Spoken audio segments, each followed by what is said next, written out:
Acknowledge me.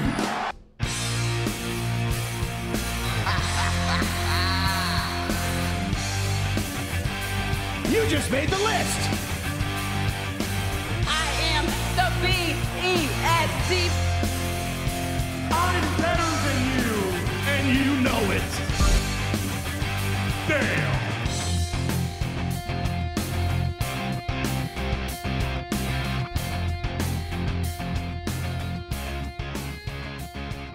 Welcome back to Down Under the Mat podcast here in Madison Square Garage, around the pool table of relevancy. To my left, Mr. Daniel Danielson. To my right, Righty Reece. I am Booker Ted, and we have just finished watching Wrestlemania XL weekend. Oh, boy.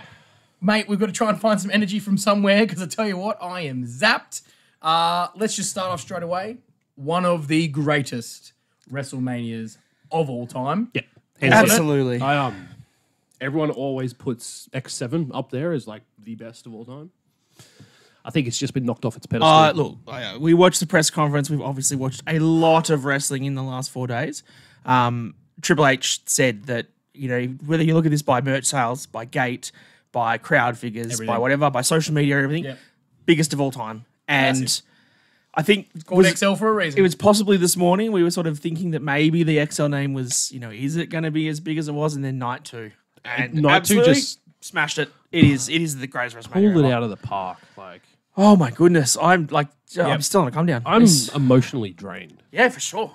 There was just so much good content. Like today, especially, it's just like Today did sucks not the stop. energy. Today was just, it was just 100% all day. they turned it up to 11 and kept it there the entire time. Oh man, Dude, they continually you hit see it how out of the park tired all I night am. too. Like, And you could see online too, right? If we look at all the WWE World that they did, how big their superstore was compared to what we had in Perth. Yeah. massive. I mean, it's WrestleMania, right? So it makes sense that it was that big. And we should probably actually acknowledge, before we go any further, the new addition to the pool table of relevancy, Oh, yes. one time only.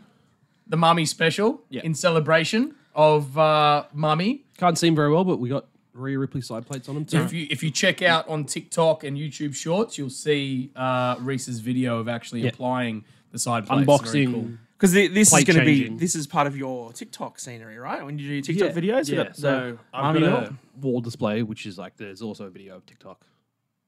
On TikTok. Oh, man, I'm so tired. That's all right, bro. I'm here. There's also a video on TikTok of like the little wall setup I've got. I've got a nice poster of Mami for the WrestleMania 40 promotional Is it stuff. signed like my one is? Oh, let's not flop them out, boys. All right, we're not comparing. Settle down, Charlotte Flair over there.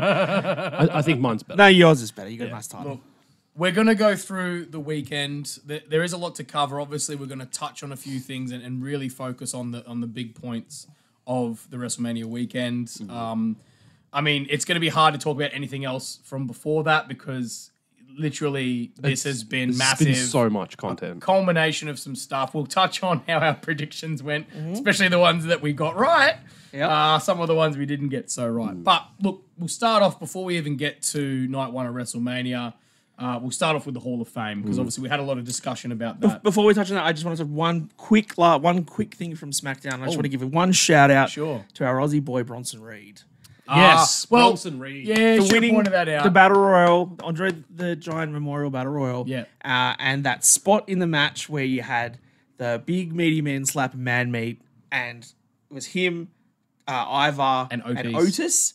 and squishing Tozawa. And can I just say, shout out to Tozawa. I hope you're okay. Yeah. No, that spot was bad. Being think he yeeted out of the ring. I think he did do a post after that he said he's all fine. hope so. 'cause Yeah. that was a bit of a scary Off he landing there. But that was a good start for the That was a Aussies fun on the match. weekend. That was Yeah. a fun match. he I just went up. initially thought, I'm going to put it out there straight away, I initially thought it should have been on the WrestleMania card and there was other matches that shouldn't be, and I take that all back. Yeah. Yep. Yeah. Well, actually, it probably could have been there for some other matches that I thought were going to be good, but we'll get to that. Yeah. So We'll get look, there. Hall of Fame obviously happened after SmackDown. So Yep, that's after, correct. The match you just And that's how referenced. time works. Thanks for that, Thanos. All right. Jeez. Time is but a human. But what was interesting about the Hall of Fame is obviously we knew about the lineup and everyone that was getting inducted. But the headliner went first. I think this was a Paulie H. very smart decision Yeah. to let Paul Heyman have as much time as he needed. Yeah. Ah, that makes that was the sense. kind of thing Yeah. yesterday, 2 days ago. Jesus Feels like Christ. yesterday, though, doesn't it? That's Monday. Have another can, Reece. Come on. No, I don't need cans, Pick up. man. I need sleep. Saturday, when we were watching Smackdown and then Hall of Fame, once kind of caught on to the fact that Paul Heyman was starting, I was kind of like, oh, that's a bit interesting, but made sense. Like, give him plenty of time to talk because he went definitely probably the longest out of everyone. He did, for sure. Well, the longest By a that was long way. actually interesting. Shots fired. There was. I mean, then- there's been stuff all weekend that is it the best Hall of Fame acceptance speech ever? Hands down. Well, it's got to be up there. Of the ones I've seen, yes. Especially because it was. 'Cause I haven't seen ad-lib. every single one. It was fully ad lib, and it was so Paul Heyman. Yeah. I think that was the funny thing is he said in his speech, I've been thinking about how do I come up here and just be me because for years I'm the on screen personality. Yeah, I'm the advocate, I'm But the to be wise honest, man. like if that was him, there's not much difference between the on screen personality and the Paul Yeah. Heyman. I'm I sure love it's it. ramped up a little bit. The way he kicked it off when he was getting the "You deserve it" chance, which obviously he deserves it, and him just going, "You're damn effing right, I deserve it." Like Yeah. just perfect Classic Heyman. Paul Heyman. And the reaction, I think the best part was when we had moments like that, and obviously the reference to anyone who thinks ECW died in that bankruptcy case can suck my. Yep. The reaction of the wrestlers that were sitting behind him too, who were just loving it and just geeing him on and like, go for it, man, go for it. And then obviously, you can see there's a lot of love between him and Trips too. And I think there's a lot of love from all of them for Trips at the moment because we'll probably talk about that more later on with the amount of times that he's been referenced and spoken about. And just the admiration between the two of them was fantastic when they shook hands, and the fact that Paulie mentioned that he didn't want to be mentioned, and the best call of them all to Stephanie Yeah, is that I was going to mention that one. it's time for you to admit that you married the wrong Paul. And it was great to see Stephanie there too with the ECW hat and dressed up as the callback to the invasion, which we all Great throwback. fondly talk about. Yeah. So, And throwback. him walking out between RVD and Bully Ray, or Bubba Ray Dudley, and Tommy Dreamer. Tommy Dreamer was who there at a didn't hug. get to induct him. He also didn't get mentioned in Paul's speech, I noticed. Which I thought he he directly called out Bubba and RVD. Did you call that Bubba? Yeah. Yeah, well, he did. mentioned about RVD too because he was like, Yeah. And then he called out Chicago-made Punk, Yeah. Yep. specifically calling him Chicago. who was sitting next to his kids too because as was that's stated good. in the Had a nice little moment with his MMA kids as well. Hour interview that Punk was actually invited to his bar mitzvah. Yes, so he's correct. actually quite close to Paul and his family, which is awesome. Yeah. But look, great speech. It was very hard, I think, for anyone else to follow that on the night. Yes. We had a great tribute, obviously, because we had the US Express and we had Got our Mike Firefly moment. and Wyndham, Barry Wyndham, I should say. Sorry. Obviously, at the end of their speech, and you can just see the pain is still there, and I think it was smart that they've postponed Bray's induction until next year at least. And I think you like can just see the pain. yeah, especially coming after the documentary being released as well, which I know myself and Dan have had a chance to watch, and it's I'm so scared. It's to a watch lot. I'm so it scared is to a watch rough watch. I watched it with my fiance, who's not hugely into wrestling. She'll watch some here and there, like when the Bloodline story was like in its infancy and really ramping up, and the Usos were both still together and in it. She was pretty invested in that, but like even she was just like bawling her eyes out by the end of it. Like, it was It's a brilliant emotionally doco. impactful. It's absolutely don't worth doubt watching, but Yeah. you need to prepare yourself for the second half. I'm going to of make that. sure I'm in a really good place when I watch it. Yeah, I for sure. just, Well- I've had a really good day and nothing's going to bring me Watch down it kind tonight. of thing. But like that's the thing. Yeah, that's a good idea. No, I've got it because Morgan hasn't watched it yet, so I get to go home and watch WrestleMania Night 2 for a second time Again, yeah. and enjoy it I mean, all like, over again. I used to do that back in the day. Yeah. Watch it again. Well, I used because like during the WWE Network days, like they'd have WrestleMania live, and then afterwards they just replay it straight again. Yeah. And because I used to drink so much when I was watching, Ah. I'd still be drunk by the end you're of it and alcoholic. still drinking. What was that third When I was match? I totally younger. forgot. Yeah, so I'd sit there and I'd watch WrestleMania twice, Yeah. like every year, for a good like 3-4 years. And just to touch base on the other ones, obviously, Bull Nakano came out, and I was very unfortunate because I listened to her speech, and I feel like it would have been great if she was able to somehow do it in her native language because Yeah. the She content struggled, of the yeah. speech itself was actually very moving, but you could tell she was just struggling to try and get it in English. But Yeah. the actual content of it itself, I mean, the finishing line of if she believed in reincarnation or living again, she would just want to be Bull Nakano again.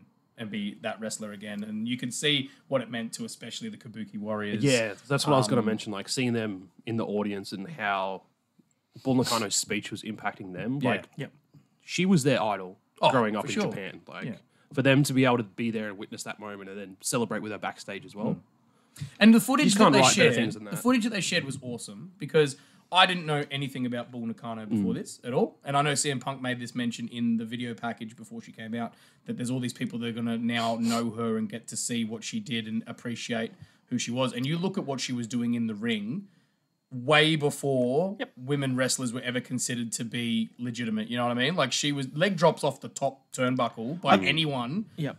Let alone the women like that, and she was pulling them off fantastically. Like it just, she obviously was a tough individual, and really was a pathfinder, foundation for the modern day female wrestlers. I think that's what we sort of said too last year when Alundra Blaze went in, was that it opened the eyes to a whole bunch of people when she was inducted because a lot of people didn't know her work either. And then you go back, and to me, what this Hall of Fame and what this entire WrestleMania weekend has shown and proven to me again is how damn good the WWE production team are. Oh, yeah, like even those the- packages, like tells you you just everything said, you need to know. that 3.5, you could have no idea who Bull Nakano is. And after you watch that- that 3.5 minute video before it, and you're like, God damn, she's Hall of Fame worthy. Yeah, why isn't she there already? You know what I mean? Was my question. I'm like, The US whoa. Express, they were at WrestleMania 1, but admittedly, Mike Rotunda was better as IRS, and Barry Windham was better in the Four Horsemen.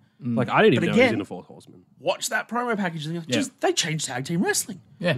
WWE is just so good at that. It's very interesting because I think initially everyone looked at it and went, oh, it's Paul Heyman and a bunch of other people. Like, no disrespect, right? But I think some people might have, who don't know as much about wrestling as some, would look at that and go, I don't know who these people are. Muhammad Ali, yeah, everyone knows who Muhammad Ali is. But the rest, it was like, oh, yeah, okay. And then, as you said, they put, and even the Thunderbolt Patterson one, like all the stuff of him with his promos and the amount of references in today's wrestling that came I had from no him. idea. The I had New no idea. Day. Road Dogg was like, I didn't know I was stealing from him when I was. Yeah, like all the just fantastic to see that those people are getting recognition. So for great for them. Yeah. It is a long watch if you're gonna watch it back if you haven't seen it. The Heyman like stuff like most Hall of Fames, there is some speeches that they're a bit slower than others, but definitely still worth a watch because the packages themselves fantastic. And Undertaker actually got to induct Muhammad Ali. That was pretty cool. And then And Dwayne The Rock was gonna Johnson say, got presented with an actual People's Championship. so good. Such a Which nice is going to style come too. into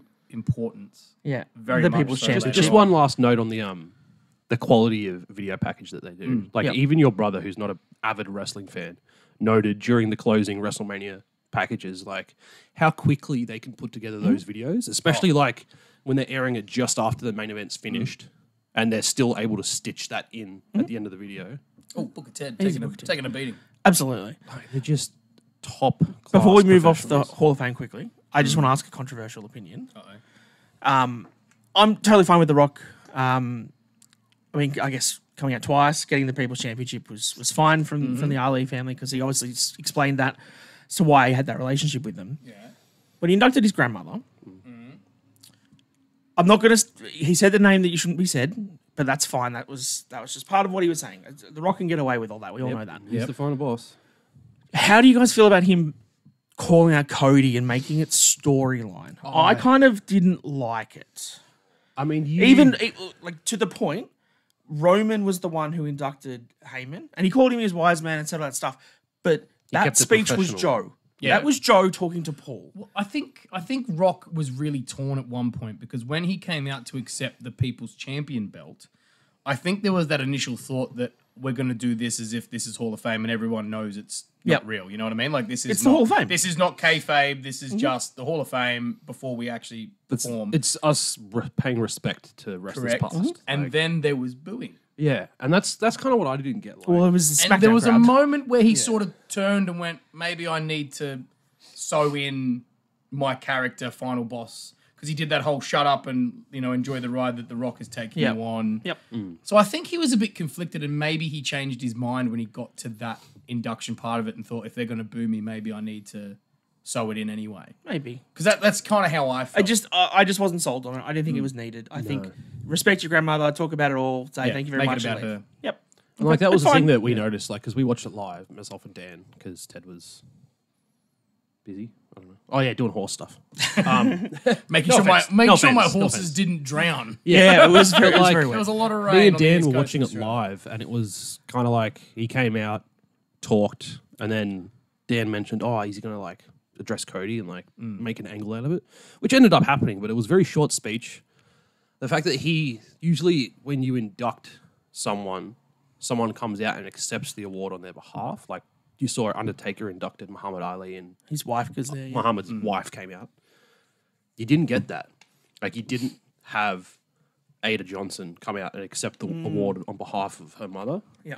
But she was You there just at had WrestleMania. that angle, and it kind of like Yeah. after Dan said it, I was like, yeah, I can see that happening. But yeah, just like having the whole night be about paying respect to the people that were getting inducted, and then having The Rock finish it all by just weaving in a storyline angle. Just And it didn't wasn't sit right. it wasn't just- huge in the storyline. It was just, hey Cody, I just want you to understand that no matter what everyone says this weekend, it's not business, it's personal. Yeah. and like Good that, line, yeah. but But like that was kind of thing as well. Like he had that storyline aspect to it, but then he turned around and mentioned his mother, Ada Johnson, and that she wanted to like get at Cody, just like poking a little bit of fun. So he kind of like played off the storyline, but then like then joked about it. Yeah. it was just a really sort of Yeah, weird I think he was conflicted. interaction. I think he was conflicted.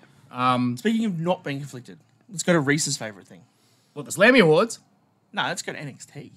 No, we're doing Slammies. Oh, you're doing Slammies first? Yeah, we're Alright. doing Slammies Alright, first. Slammies We'll get first. the Slammies out of the way. I got the list for it. And then we'll go Or do you have the to. list? I don't have the list. No, All right, I've Reece, got give the us list. the list. I just know that I think we only got 2 wrong in the end. I Yeah, think we it was. our predictions was pretty spot on. Good I thing actually, is I actually good- only got 1 wrong. good personally, YouTube but video. You guys overvoted me. So check it out. We did a predictions video for the Slammies.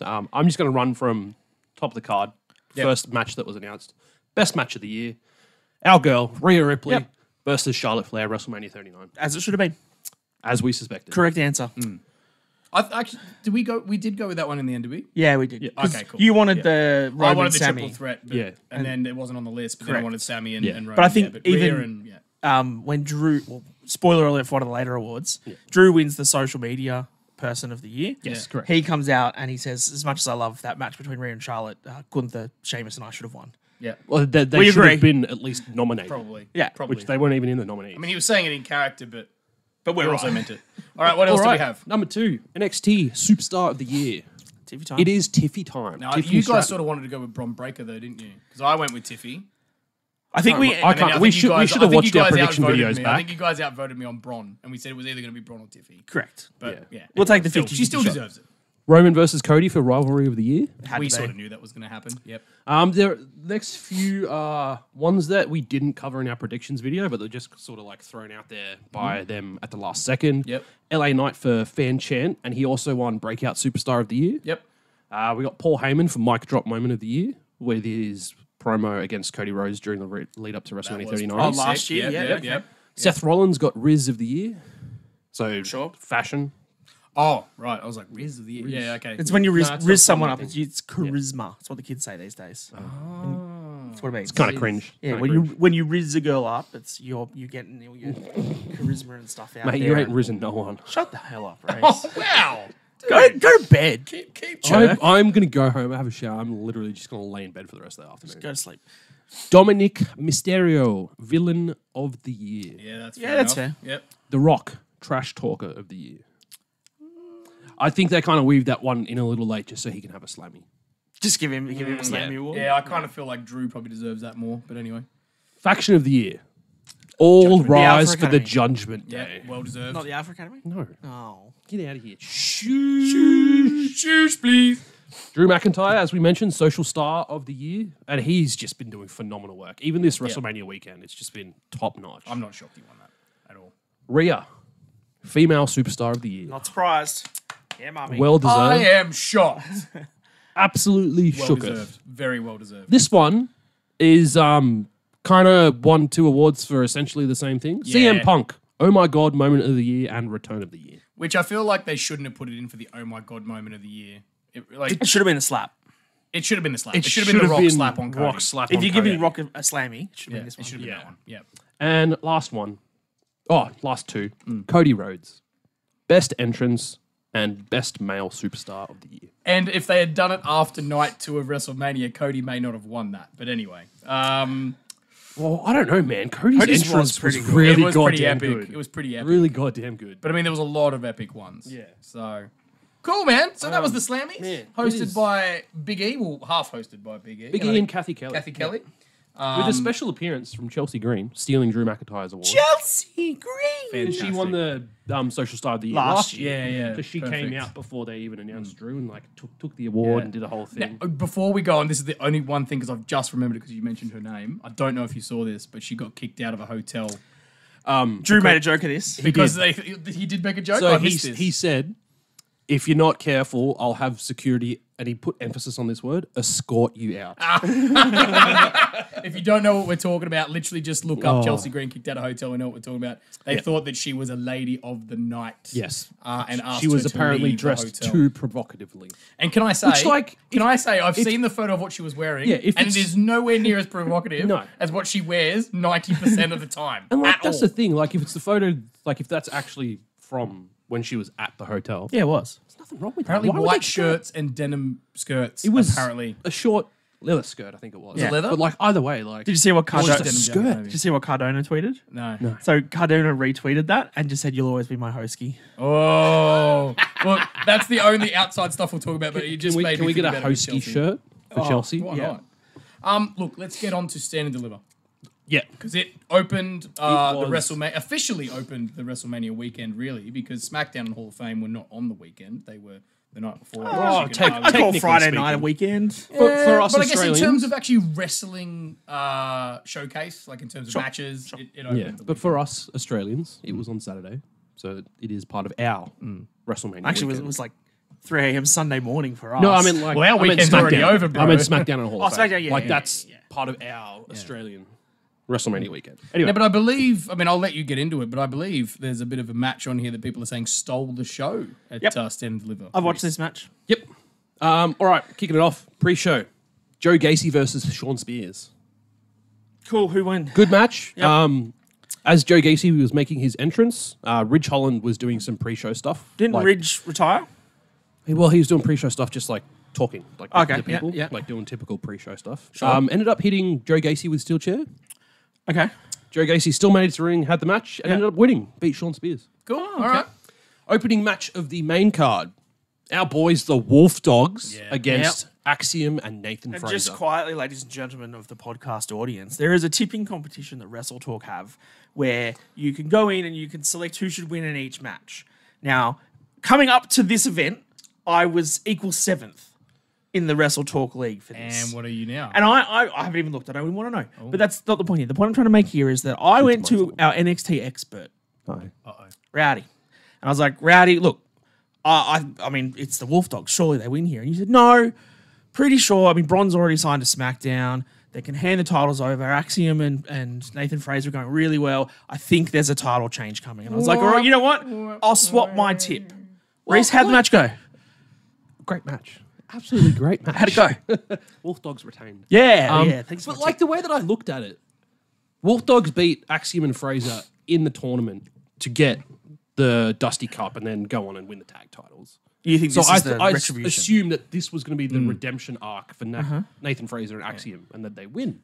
Because like, as I mentioned, and as you mentioned, Bron signed to SmackDown. I thought surely after Mania, he's going to be up there full time. But Maybe there's some other stuff they need to get through first. But I what's mean, funny, like, I'm not mad. I love the No, of Wolf course. Dogs, man. But what's funny about that match is the thing that's actually broken the internet most about that match is not who won or what happened in terms of wrestling, is the fact that Bron Breakker moved the ring by running the ropes. so fast, yeah. Did he? I didn't even know. Have you not seen it? It's all over the internet, man. Yeah, man. I've seen a lot of shit When he this ran weekend, the ropes, and that's not one of them. he moved the ring, and that was with Baron Corbin and the other wrestlers all in the ring. He moved the ring. He's an absolute unit. You dude. will see it when we're done, trust me. Is the next Brock Lesnar. Oh, 100%. He's the next big thing. He's the next Paul, Braun Paul Breaker. Heyman's already said it. All right, what else did we have? of note? Next match, my match of the night, hands down. Oh, this was superb. I This the triple threat?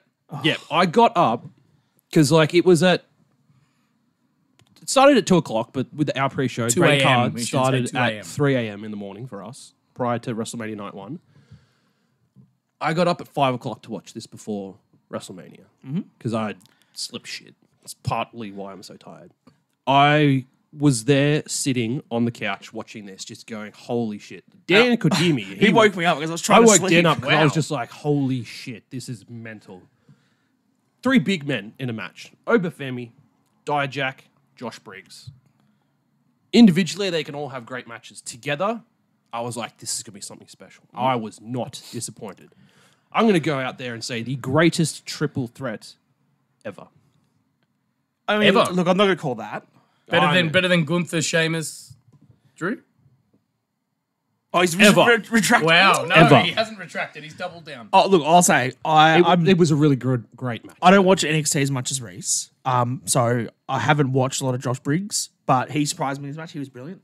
I've known Dijak because he obviously went up to main card, then back down and stuff. I've known him for a few years. And Obafemi is like 6 months old. Like he is just very newly in WWE. He's getting a lot of traction. He with is so backstage strong. personnel Man. too. Some of the spots of this match, and the reason that I think why I can sort of agree with Reece that this was like a 5-star match. Yeah. The timing of it was impeccable. Okay. So you had like Ober in the ring, and then one of them would run, and then another one would run, another one would run, and it was just non-stop, but it was perfectly timed. Yeah. They were always moving. They did so well. They did some spots on the outside where I think one of them ran this way, and then another one ran that way. Yeah. At the exact moment, it had to be done within the second that this person had moved, so you could hit the one behind and he threw the barricade. Yeah.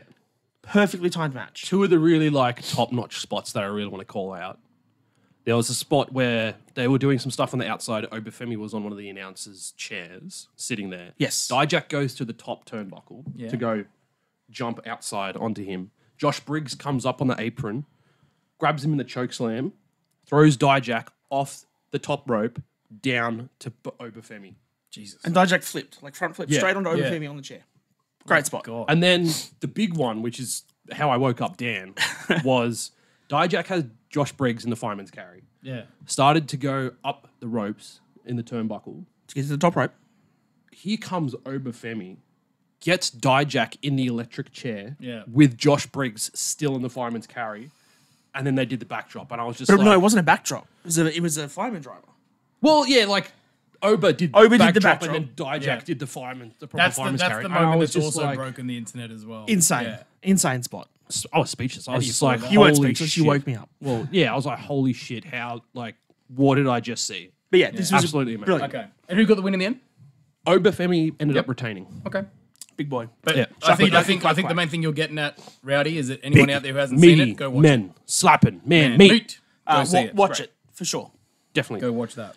Next match, we had Kalani Jordan, Fallon Henley, and Thea Hale prevail over Izzy Dame, Kiana James, and JC Jane. Cool. Decent match. Next match. It was really hard to follow triple threat. That's all I'm going to say. No, fair enough. Before I get to the next match, which was the NXT Women's Championship, we got a backstage announcement from Ava, our NXT general manager, And the Rock's daughter. and the Rock's daughter. We are getting the first ever Women's Mid-Card Championship Oh, yeah, I saw in this. NXT. The Women's North American Championship. That's sick. Really similar to the men's one, but they've kind of thinned out the strap a little bit. Turned it white, like they do with all Yeah. the women's titles. Perfect. White strap. And Love just quietly also, Ted, if you obviously haven't watched the whole broadcast, but just after they announced this belt, they cut to the crowd. it.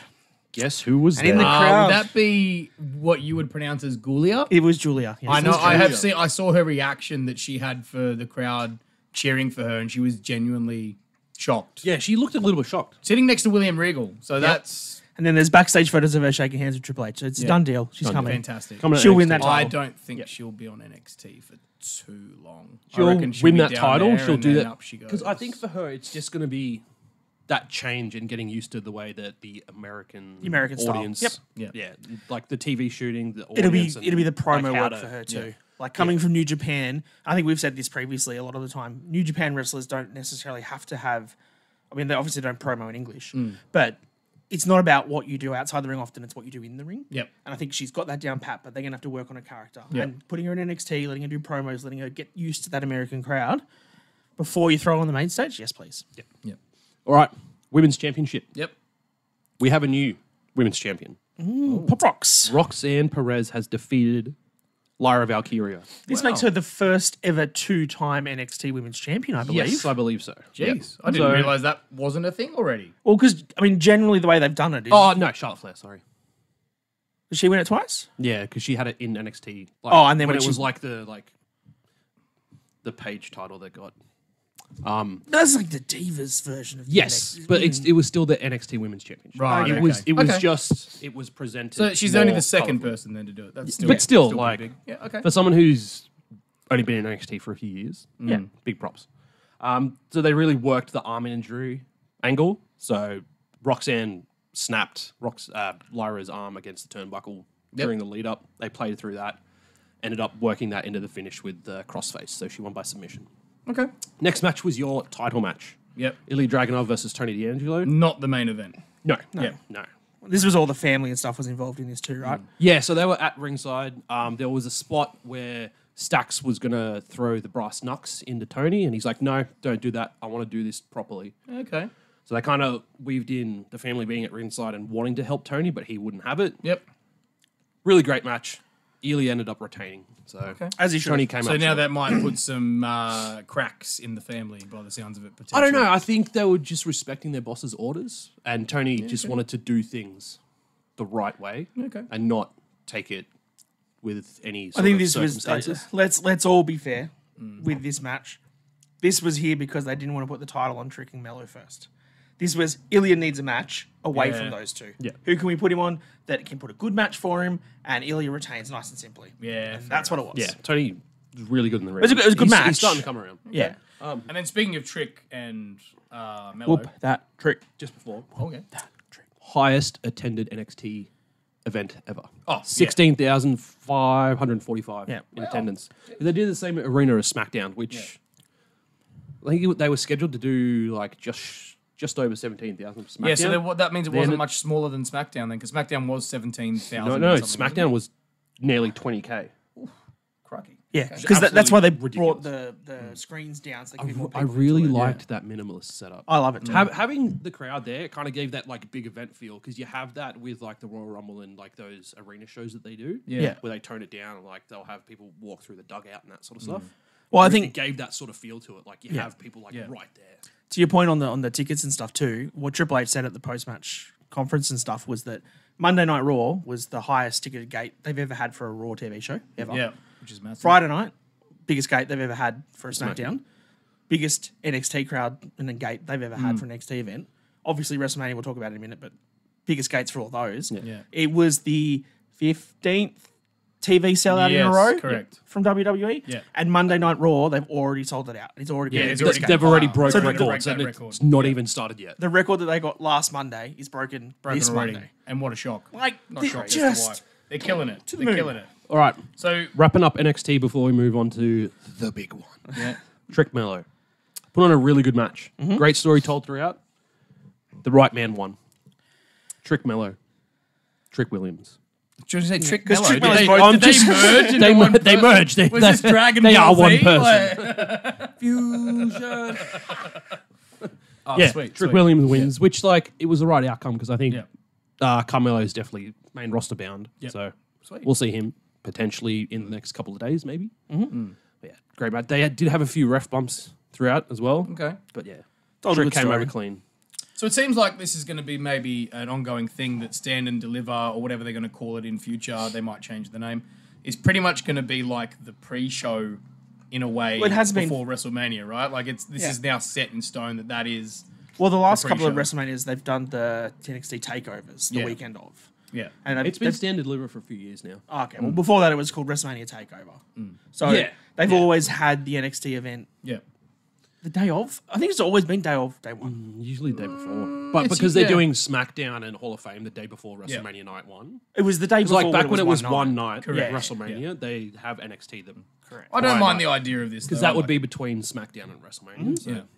No, fantastic. Look, But yeah, it just makes a big day. I didn't want to get up at that time of the morning. Oh, I even don't blame you, though dude. I kind of already was anyway because I had a terrible night of sleep or no sleep. We didn't at have our teddy bear. We're on. So maybe I old. should We're have actually turned it on. adults. all. And can't sleep. But then obviously we go into the main event. Not the main event, but the main event of the whole weekend. WrestleMania WrestleMania. XL, which I think that's going to be the debate now because we always talk about WrestleMania X7. I think this will be WrestleMania XL. If you say 40, people will go, XL. huh? What are you talking about? Which one was 40? Which one is 40? I never heard Is of that it. the one with Batista on it? So, XL. Loser. I mean, the Terrible match. The pre-show stuff, before we even get to the matches. yep. The one thing, and I think I said this to you guys when we were on the couch watching it, they made a really big deal of the weather, of how cold it was. And you could see when they were all standing outside, Kayla Braxton and stuff that were doing the pre-show panel, she was in like a big puffer jacket. Yeah. She was cold. Yeah, it was cold. So props to the crowd that was standing around outside for it. Props to everyone that went for the night, because I think it was like, they kept saying it was like 46 degrees or 40 degrees Fahrenheit, which for us is about 5 degrees Celsius. Yeah, Celsius, which is pretty cold. Pretty cold, especially with a wind chill too, because the wind was coming Yeah, through. it was about 10 to start with, and then it got colder. So like that's a cold time.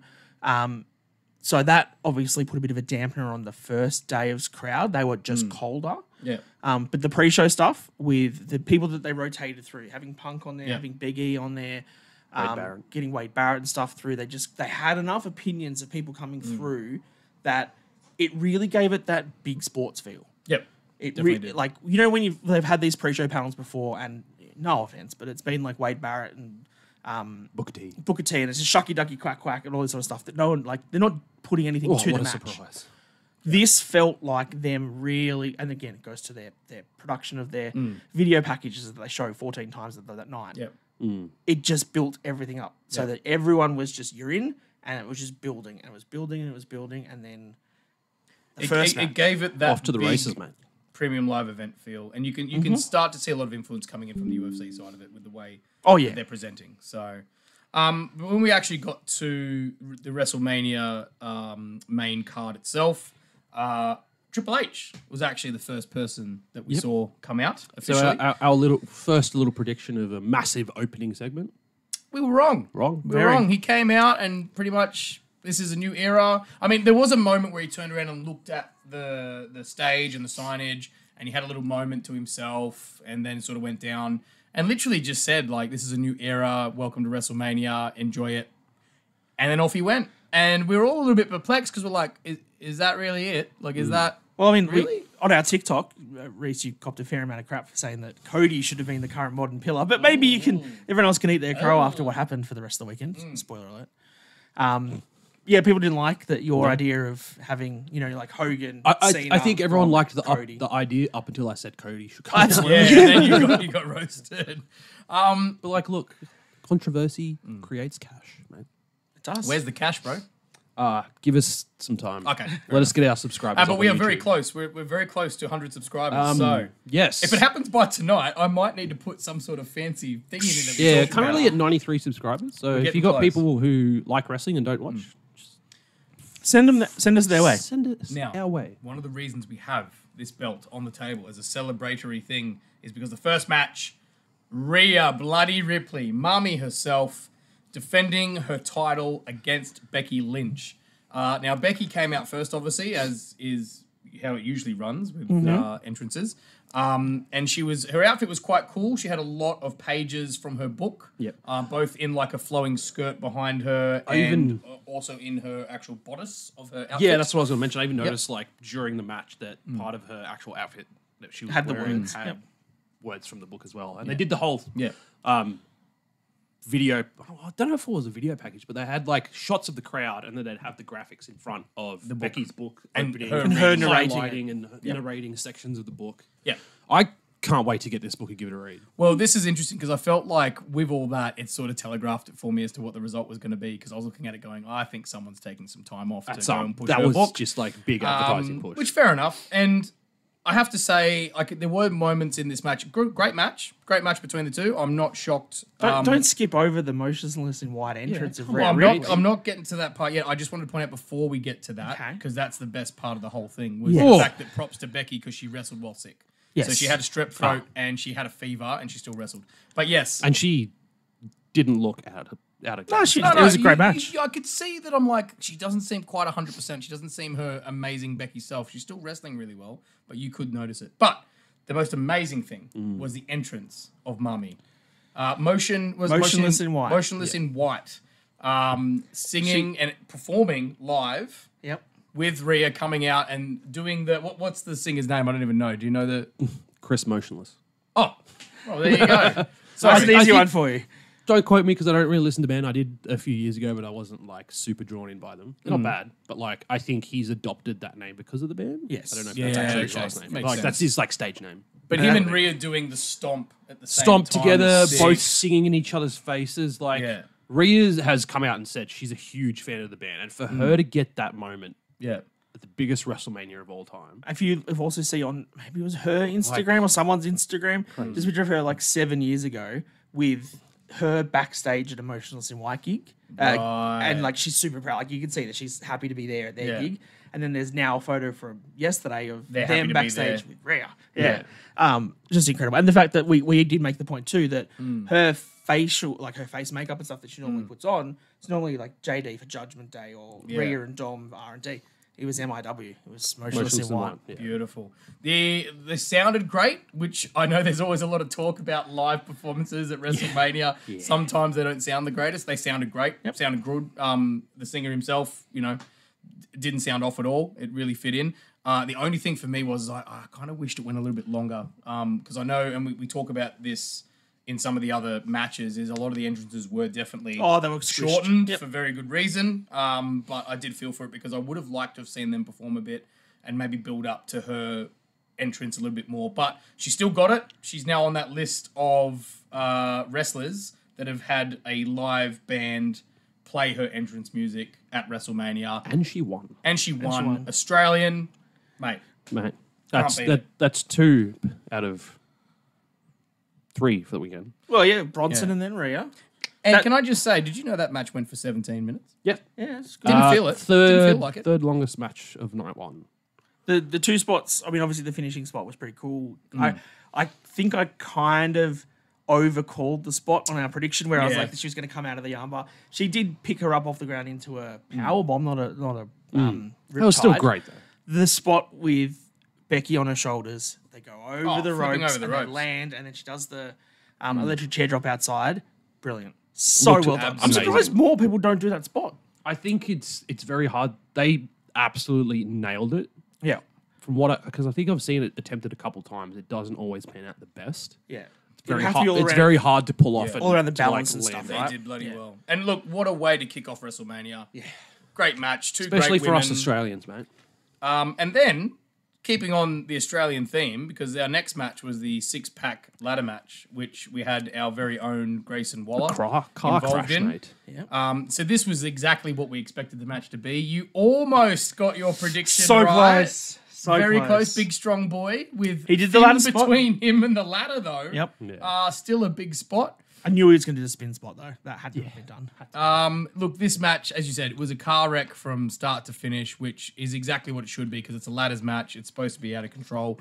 We got our truth moments of tag me in, It's the hot tag spot. the hot tag, and the pin with the 1, 2, 3, and the stand up, and yeah, we won, we got it. Crowd went wild for that. They love that. Props to New Catch Republic for taking some absolutely insane bumps. So Pete Dunne taking that DDT through the table. That was beautiful. Dude. From the inside the ring over the ropes through a table. Just beautiful DDT. Probably one of the best spots of the entire match for me because it just looked perfect. Yep. And I obviously they must have pulled it off because there's no reports of Pete Dunne being injured.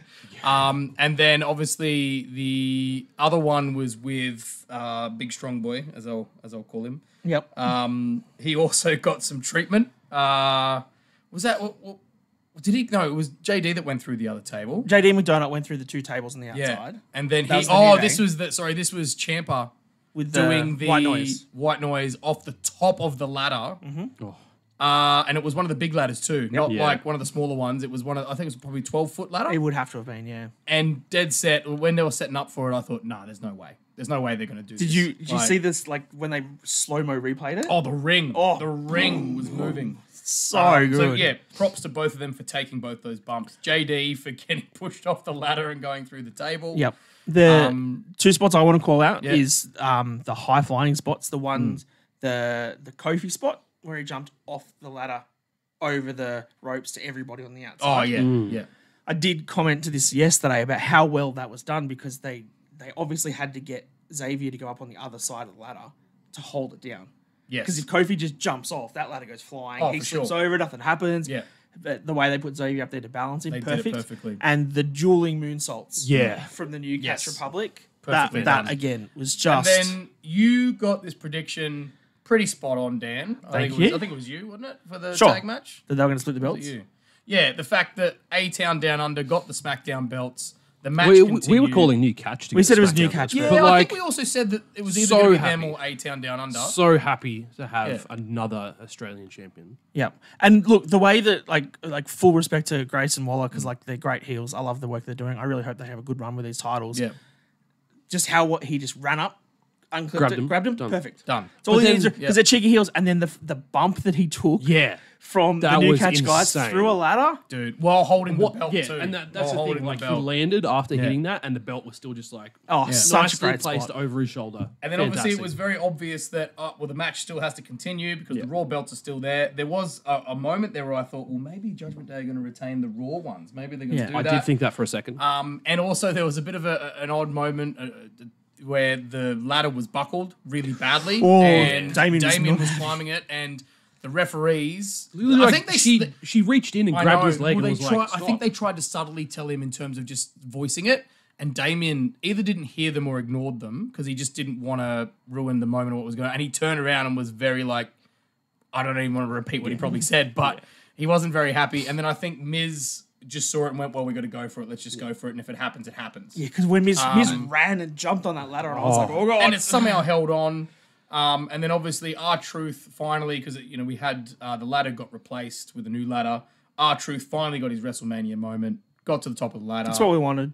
Got the he was a bit awkward at one point because he sort of overshot the belts when he put the ladder and had to go back over his head and grab them.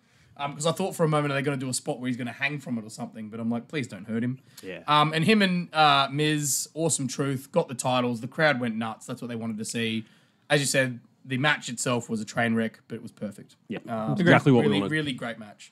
Then we get on to the tag match between the LWO and Santos and Dom. Mm-hmm. Now, I guess if I summed it up, good match. Yeah. In terms of wrestling Good match. in the ring ability. And I think- can I just say Andrade looked fantastic in this match. I was happy with the late pull of Dragon Lee and bringing in Andrade. I think it was fun. The turn was possibly rushed, but then again, you look at the WWE video package that they did. The turn of Santos on Ray originally was the same thing. They were all good, everything was together, and then Ray just turned and pushed Santos once To go check on Carlito. to go check on Carlito, and then that was all it took for Santos to turn. Yeah. And Yeah. in this case, when they were on SmackDown, all that Santos did was push Andrade, Yeah, same thing. and same And thing Dom when he turned. pushed him. But like that was the thing with SmackDown. Like they just started attacking Ray, was it? Yeah. Yeah. Yeah. And then like they just pushed Andrade straight away before he could even do anything. Yeah, it was a quick turn, but it was fun. They had to do it. But I mean, I guess the thing that really got us surprised from this match was how it ended. It definitely was not what we predicted at all. We definitely predicted a. There goes your lid, Geez, there mate. goes your lid, mate. all right, Lost we'll your lid. We definitely predicted a Santos and Dom victory, which is not how it happened. We got Our a victory first for wrong Ray prediction. and Andrade, but not only that, we had two of the world's biggest luchadors come over the barricade, and it turned out to be not Travis Kelce, It's Jason Jason, Kelce, his yeah. brother, and then Lane Johnson. Lane Johnson, So, two I- players from the Philadelphia Eagles. As Yeah. a local sports fan here, I'll explain the context behind why this happened. A, we're in Philadelphia. Yep. Both Philly Eagles players. That I'm makes a sense. sports fan. Sure you are. No, you are. It's fine.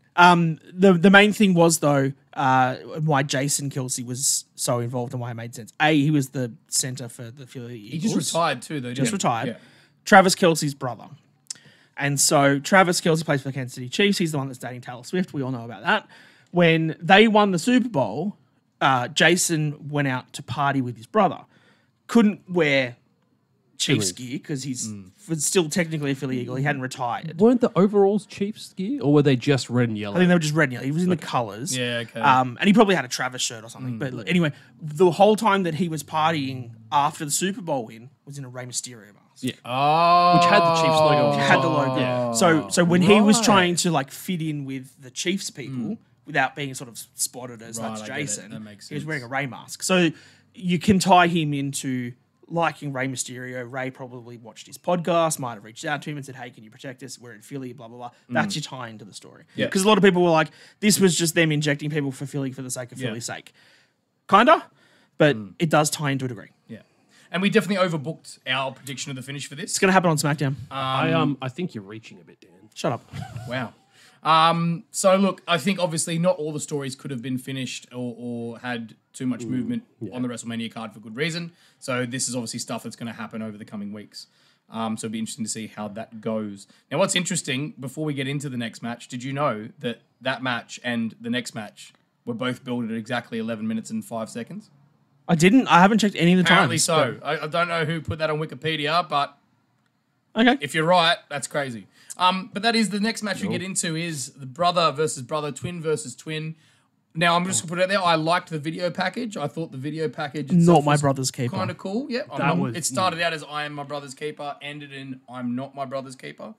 That really brought the emotion and really like sucked you into Oh, the yeah. story. And we're not going to get into too much detail because we're trying to stay positive because the whole event has been amazing as a whole. Definitely was probably the low point of the entire card. I will say that it didn't live up to the hype. Yeah. Because what we've seen from them in the Bloodline so far, them, obviously pulling each other in and out of the Bloodline story, the fact that they've, versed Roman and stuff, they've had better moments for the last year between the two of them than this match was. Yeah. That video package, like we said, Yeah. was really good. It built right up. This match did not deliver to everything that came before it. No. Yeah. It was a super kick party. I think we said, 26 super kicks we saw? Yeah, I did see amazing. online Somewhere. someone counted 26, but they reckon it was closer to 30. Yeah. And as we said, I wasn't actually here, unfortunately, for day one of WrestleMania. I was at home, so we were constantly chatting through the chat. And literally, first thing I said was, is this a Young Bucks tribute? So just for everyone out there who says you don't give shit to WWE, only AEW, I was giving shit because I was like, this is not fantastic. And the main thing, I think the issue that Reece and I had was the finish, right? Yeah. Not only the fact that we thought Jimmy should have gone over here, Yes. but the fact that Jimmy hits the super kick and then the splash and kicks out. Yeah. And then Jay hits the spear. super kick, or a spear, then the and splash, and then one. and he wins. Yeah. Why? I think they could have done a lot more with it. I think, like, I know it wasn't exactly what we hoped for with that match, but a couple of like really good points to talk about. Usually when you have your heel and your face do the striking exchanges, Oh, yeah. you have No yeet. yeah, boo. We got yeet, no yeet. That was a good spot. That was great. And then the spot where Jimmy was getting pounded with super kicks from Jay, and then he's just like, stop. And then like having that moment, that really brought it up a level because you really get that. That was That's the what I same thought they moment. were going to elaborate on. And then it was just more super kicks and it finished. Yeah. So yeah, a bit of a low point. But as I said, we don't want to focus too much on the negative. They have a really good spot later on in night 2. The next match we had was the 6-woman tag match. So this was Bianca Belair, Jade Cargill, and Naomi against Damage The Katal. big three. Which is the Kabuki Warriors with Dakota Kai. This match was exactly what we expected it was going to be. Yep. It was Jade Cargill and Bianca looking super strong. But it wasn't a squash. No, it wasn't a squash No, at all, which I Kabuki- guess is also good because, I mean, the fact that, Damage Control, and again, spoilers, don't get any wins for the whole weekend. But they need to stay strong character-wise because Yes. they're still the heels. And they're still the tag team champions. Correct. Can That I too. drop a really disappointing fact about this match? Please do. Asuka is now 0-6. Yeah, at I did know WrestleMania. that. Yeah, she has never won. Asuka is 0-6. So maybe that might be a nice little streak versus streak match between Bianca and her later on. never know. The match itself was good. We all knew how it was going to go in terms of leading. Like Naomi was going to do all the hard work to start with. Then they were tagging Bianca for some big spots, and then all it was going to lead to was the hot tag for Jade. The way they sold that hot tag too. Yeah. The Dakota and whoever else was like running up to get them And to they stop just- the tag, Yeah. and they made it, and they just went whoop, Yeah. and just stood there frozen. Yeah. Great selling from them, and they didn't have they weren't doing it. Just the way they And sold like the look. the camera angle that they gave as well was like that nice turnbuckle corner. Yeah. camera. And like Jade just like stoically gets into the ring as they're just there like, oh shit. And Yeah. like they really thought like shit's about to hit the fan. But let's get out let's of talk here. about the highlight of what this match was. Both sets of entrances. Yeah, they were They cool, both man. had fantastic The Kabuki entrances Warriors for with all of the geishas. the geishas and Yep. the umbrellas and stuff. That was a sick entrance. And then the pillar, because I said this to you guys before. The night before WrestleMania was on, Morgan and I were literally trying to talk about what sort of name would you give them if they were a stable. Yeah. And I literally was in my head like something to do with pillar or something to do with post pillar. Yeah, the big three. And they literally came in on a pillar, which was sick. The only thing I didn't like was that they all had to then have short sort That of was a little musical annoying, yeah. bits. Like I thought that was a bit of a Like they all had their down little point? section as they got off. yeah, The but pillar? it looked sick. Like them coming down on that thing looked absolutely awesome. And please, like the please, can lighting we- for can it we- as well. Can we give Naomi her other song? Yeah, Can we I give, really- like the new one doesn't New hit one's as much. trash. feel the glow. So- The things I do want to touch on, obviously, of the entrances was the way that they looked. So someone in the comments can please add the third one. So the big three, when they came down, you had Jade as Storm Yep. from the X-Men. You had Bianca wearing the thing for Cyclops from the X-Men, and then you had Naomi had with a the big hat. hat. And we thought it was Gambit, but we can't. not pick. sure which one. Oh, Because right. we thought it was just all of them were like cosplaying X-Men characters, but Yeah. we can't think of Which one she what was. Naomi could have interesting. been. Okay. The other one I want to call out for cosplaying was Dakota Kai. And I don't know if you guys have seen this. No. So when she came out, she was in all black and she had the makeup with Yeah. the thing down her face Yeah. as Scar from The Lion King. Oh. Well, there you go. She's turning on because she turned pick on up on her, okay. brother, Interesting. sister in Bailey. Fantastic. she Well, came out as we as said, the match was exactly what it needed to be. It definitely wasn't, it wasn't the match of the night or match of the weekend, but it did exactly what it needed to do. Yep. And made them look strong. Then we get to Didn't even get 10 minutes. no, it didn't. No, I I don't didn't think it think it needed it. would. I don't think it needed it. But then we get to the Philadelphia Rocky story, Sami Zayn versus Gunther for the Intercontinental title, and I know you guys are not happy. We were so mad. I know you're mad, but can we just look at it in terms of, before you talk about the result and how you feel about the result, in terms of the match itself and the build up to it, Yep. cinema. Absolute cinema. Yeah. Perfect. The moment, so like they started with that tracking shot, which they've done a little bit of these backstage tracking shots. This one of Sammy was pure cinema. Yeah. His wife and child there, who's telling her, you stay here and all that stuff, and talking to them, giving her a hug. Yeah. Beautiful. Going And, past. and the very natural thing of his son not knowing what was going on and being like, play your song, Daddy. They're going to Yeah. play your song. And Yeah. he's like, yeah, they're going to play it in a second, Baba. They're going to play it in a Very second. cute. Like, super very, cute. very cute. And Yeah. then going past Chad, and then Chad essentially saying, no, I'm not coming out there with you. You've done enough. This Yeah. is you now. You can do it. Great spot between those two as he walks off saying, just remember you owe me a favor. Yeah. And then he walks up that Storytelling. tunnel, which the crowd, you can hear the crowd start to chant Sammy because they know he's coming up that tunnel And to get then- to Gorilla. And then the camera turns to the Owens. corner and there's KO. Oh, the chills. And you just knew, right? You just knew. He just like, go out there and do it. At this You got point, this. Reece and I were sitting on the couch. We looked at each other and went, Sammy's it's winning. happening. Yeah. It's happening. And look, they told story in movement without words. This is what pro wrestling was about. It was about the fact of reversing certain moves that he hadn't reversed before. Kicking out because he's learnt that you've just got to kick out. I actually thought the finisher was going to have more to do with the sleeper hold. Well, But- they did that, and then when he rolled him out of it, rolled him out of it. I didn't originally get the reference with the finish with the brainbuster because I was not aware that that was an El Generico move. It was, yep. But once I Great found friends out they are. afterwards, Him and Sammy are really Yeah. good friends. Yeah. Go really way good back. friends. once I found that reference out afterwards, I'm like, that just made it even better. 'Cause That I and then the love this double from start to haluva finish. kick. It just Oh. the way that Sammy just like fell into the pin and just like Yeah. put his arm over. Didn't get a proper cover, but like it just shows like it portrays how much Yeah. Sammy had to go through and overcome Yeah. to climb that mountain. And the dethrone selling Gunther. in this match, the Oh, fact from that both like of I them. Gunther said, did fantastic towards the end. oh, and the fact that I said early on in the match, Sammy came out chopping, not Gunther. Well, that was no, but Gunther went to chop first, and Sammy was able to Move and do duck. the old Shawn Michaels Undertaker, get under them, Yep. and chopped him first, which I thought was like, that's different. And they did 'cause that, every like- other Gunther match. Gunther's always the first one getting chops in. And they did it a few times, and you could tell Gunther started to get frustrated with it because what he wanted to do wasn't getting through.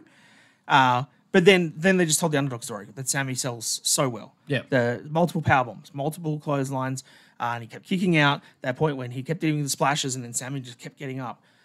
you could tell that they kind of went through the point of Gunther has thrown literally everything at Sammy and he keeps getting out. Yeah. It was frustrating him. And that's why Gunther is the ring general. That mat is sacred. He took his mind off the mat because he was talking to Sammy's wife. Yeah. Yeah. And he was smack talking and he distracted himself. Yeah. And he has never done that before. No. Yes. And that was one thing Sammy that, put him like, off I his game. noticed it during the match, but I was just, like, so intoxicated, but also just engrossed in the match itself, like, what we were seeing, that I sat there and I was like, Gunther doesn't really engage with people outside of the ring. When he's in there in a match, Getting the Absolutely. job done. he is 100% focused on his opponent and defeating them. Yep. So having that lapse in judgment there from Gunther, And he didn't even cost have him. Imperium come out with him. Yeah. Like the last couple of months, he hasn't had them there as not a distraction or a hinder or a help at all. It's just been Gunther is better than you in the ring because that's what he is. Well, I guess that's the point, right? He's like, I don't need those boys with me because correct. I'm going to beat you. You're not good enough to beat me, Sammy. You can't beat me. And they told that story. And what I love is the little detail at the end as well where, he does the brainbuster, double haluva kick, and the pin where it's literally he is so exhausted, all he can do is fall to the ground and all he does is reach his arm over because that's all he can do because he's so exhausted. And then obviously the moment with him and his wife at ringside afterwards. And what I loved for this was, and obviously this was part of the production value, they were worried that the crowd wasn't going to get behind him because obviously the We Want Chad stuff that started a few weeks back. And they did so well with getting Chad on board and supporting Sammy to get everyone behind Sammy. And the crowd popped big time. Like they really, I was worried that when Sammy won, I thought, is this going to backfire because he's going to win and the crowd's not going to care? And we already mentioned before how cold it was. The fact that some of these other matches, they were very quiet. The fact that they went nuts for this one shows how much they really appreciated the match and think- the story that's been told. if I wasn't as invested in the Chatty Daddy, Chad Gable story, this is perfect. This is perfection. This is exactly how you want Gunther's reign to end. Yep. I just wanted someone else to do 666 it. days.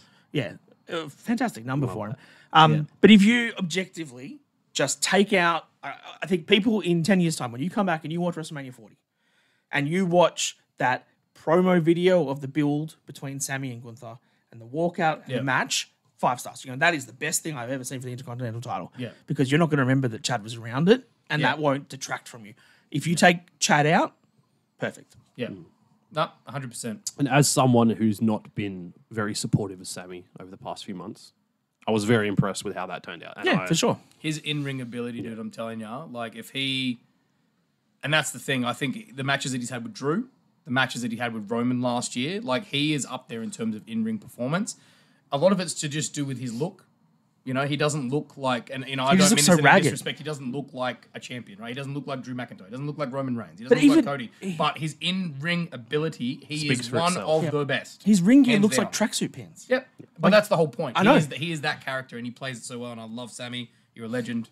Well done. Congratulations. I know you boys are upset about it. But to it make was you still feel a good. little bit I'll better be about good. it, we know, well, we think we know, Gunther's lost that title because he's probably going for something else. That's now, true. Right? And just to tie it back to our Aussie boy at the start, Bronson Reed was on fire on Twitter all weekend. He just said, I've won the Battle Royal. Surely that gives me things. And then Also he, mentioned the fact that he's beaten Sammy 2 weeks in a row. times. Who Here just we go. Bronson. First person So- that Sammy needs to overcome. Not only that, he owes Chad a favour. He does owe Chad a That's going to favour. work in, so surely. Now, let's get into it because we still have a whole nother night to go. And we still have the main event to talk This is about. the main event. Now, apparently, I don't know if this is true. It was mentioned on the broadcast. It was the second longest main event of all time. Yep.